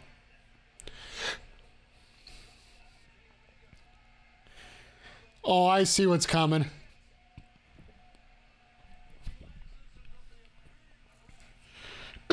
Jericho trying.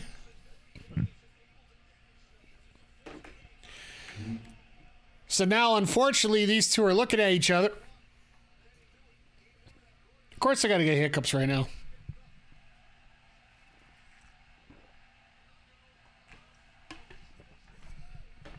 Yeah. Here we go.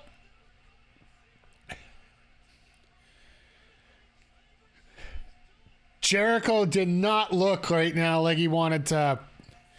It's the six-person tag right now. Hi, JJ. Good to see you here. We got the six-man tag main event here. What a sell on the code breaker.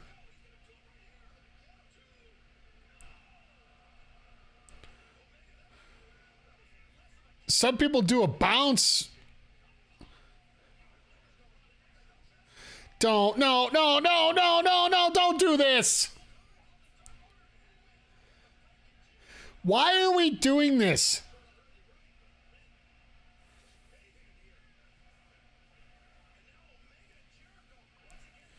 Something's wrong with Jericho's left leg. Well, he's got that bigger knee brace on it, right? So that actually makes sense with that.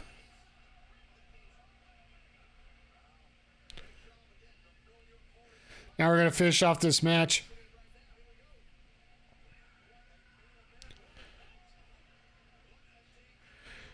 Hey, Hornet Box, I can discuss that probably after the match. This is probably watching one of the best matches that we got, period, right now.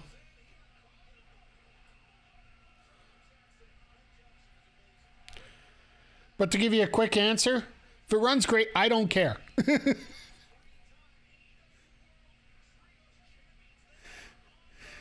You can have it at 15 FPS as long as it runs good. Code breaker out of nowhere. The Uranagi. Okay, Garcia going up.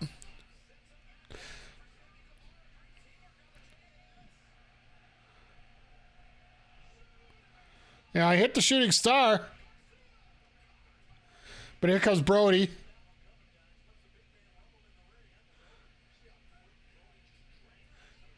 And that was smart right there. That's a smart tag. Except I would have tagged the other guy, but that's just me.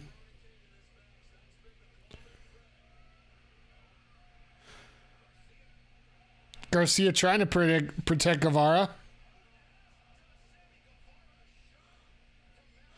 Oh, 1-1 each. That's cool.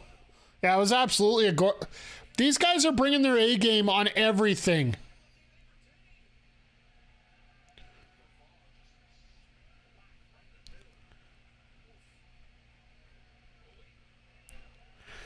No way. The House of Black wants to take out Jericho themselves. Jericho, the hero here.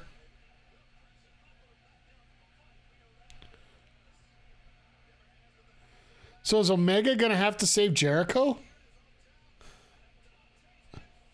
Oh, no.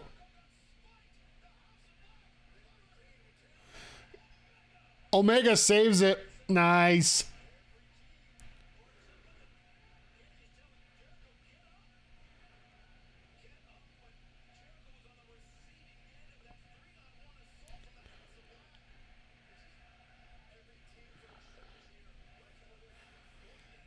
And they got 2 minutes left in this match, so I don't know.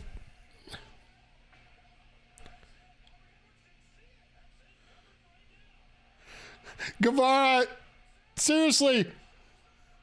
That's the first botch of the match.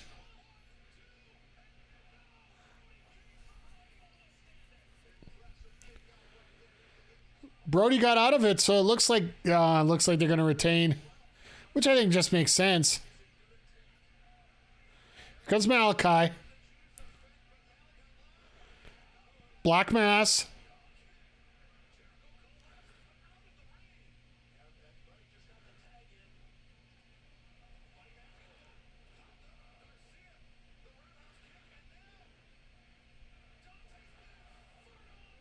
I guess we're not going to worry about a tag, right?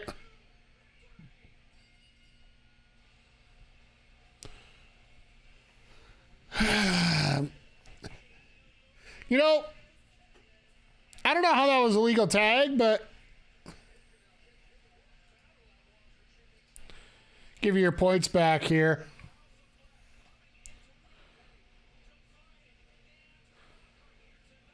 Like, I wouldn't have cared if, Jericho would have tagged out and then they eat that, but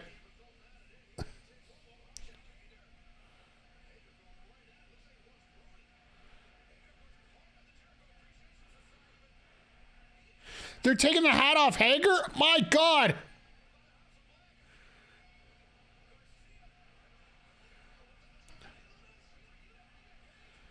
And now they're bringing this in. So they're just... Yeah, that's what I'm saying. Garcia never tagged in. It shouldn't have been a pin, but like you said, rules whenever they're convenient, right?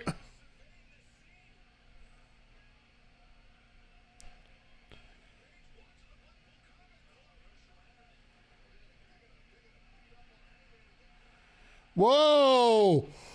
Okay, this makes a little bit more sense now.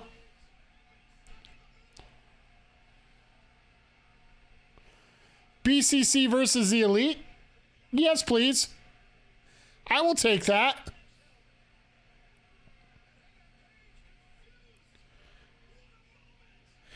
Of course, we're not going to get the moment on camera, right? As they fade to black. Yeah. All right, I will give that... If I have to rank that match... Hangman was always elite? Yeah, absolutely he was. He just... Not in AEW storyline. That's the best way to put it. Not in AEW storyline. He wasn't. He left the Elite when he left... he got that fighting with Omega, right? Now they need Cody's music. Yeah, just... Watch Downstate fall up and just... Pff. It's Sting! If Sting came in, I'd be like, what the hell is going on here? But that match, I will have to give it... Like, that's like a 9.5 out of 10 kind of match. It was a hell of a match, hell of a... The show, like I said, it was hard to get going with that 20-minute promo to start. I get it. They're developing. And I'm learning how you build a story in order to get to a big show. And that's basically what ended up happening here. When it comes to that main event segment with... or that opening segment with MJF, Jungle Boy, Sammy Guevara, and Darby Allin. Like with Sammy going after the Trios title, this looked so confusing about why they were doing it. But it was rather interesting how they set that up. Then you had that tag match that basically set up this spot tonight between the Dark Order and BCC, which... I don't know. Like, I get where the end came in, but it's still... The BCC having to beat up the Dark Order again just didn't make any sense to me. And now that it looks like we're naturally transitioning from the Dark Order over to the Elite for opponents for the BCC, I don't mind it as much. But then you had the women's match with Jade obliterating Nicole Matthews in about a minute, which... Great for Nicole to get the exposure that, you know, she was on AEW TV, but she deserved a better fate than what was there. But the debut of Taya Valkyrie, without having to say a word, she's gotten herself over with the crowd. And personally, if it was me, we might have almost done that backwards and have Taya do the match and Nicole do the intro, right? I wouldn't have had... Nicole might have a way of getting over a little bit more, especially if you're doing it in Western Canada. And the fact that she's got that Mae Young experience and whatnot. I know that Taya's got the Frankie Monet going on and all, but I don't know. To me, I think the main point of tonight... All right, Zodiac, take care. Yeah, that dreadful QTV segment, I don't even want to talk about it. That might be the worst thing I've seen on TV in a very long time. And I've seen a lot of crap go up during the Vince era here, but this QTV, it was great in 99, it wasn't great now. Like, basically, they were just trying to do GD TV from Goldust, right? And then you got Jarrett and Cassidy, which you expected to be an overbooked schmoz, which, you know, I don't think anybody would be... QTV was pure... To which their own, Andre. I think it was garbage. You think it was great. It's like we were talking about earlier. But... the Jarrett Cassidy match, once again, Jeff Jarrett match, overbooked to no end. Not saying it's a bad thing, I'm just saying it's a common thing. The fact that Jarrett matches are overbooked to hell, but it still works to get Cassidy over here, still champion. I wonder how long that's going to last. The promo segment with the Outcasts... They're trying. Ruby feels legit. Saraya doesn't. And Tony, I think she's trying to make the best of a bad thing. Until she makes a comment about being in the other organization and about Vince having an affiliation of having white liquid splurred on her face. Toni Storm will not get over with this crowd. It seems almost like an impossible fate here to get things going until they actually get... They're going to have to set up something physical here because Saraya she's not doing it anymore. Like, I get the pop signing that they had for it, but at the same time, it just didn't work. It just didn't hold over. And then we had that very excellent, very long, very incredibly incredible, spectacular, stupendous, just a well-done main event.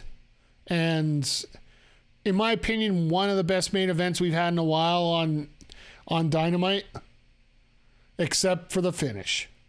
Just because of that one tag I cannot get out of my mind that was not made.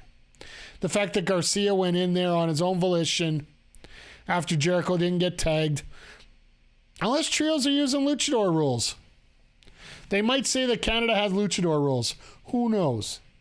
If they say that, I don't mind, but the fact that Garcia wasn't tagged in and ate the finish without, any reason or whatnot, it just didn't set right for me. But that ending with the Elite coming in to save Adam Page,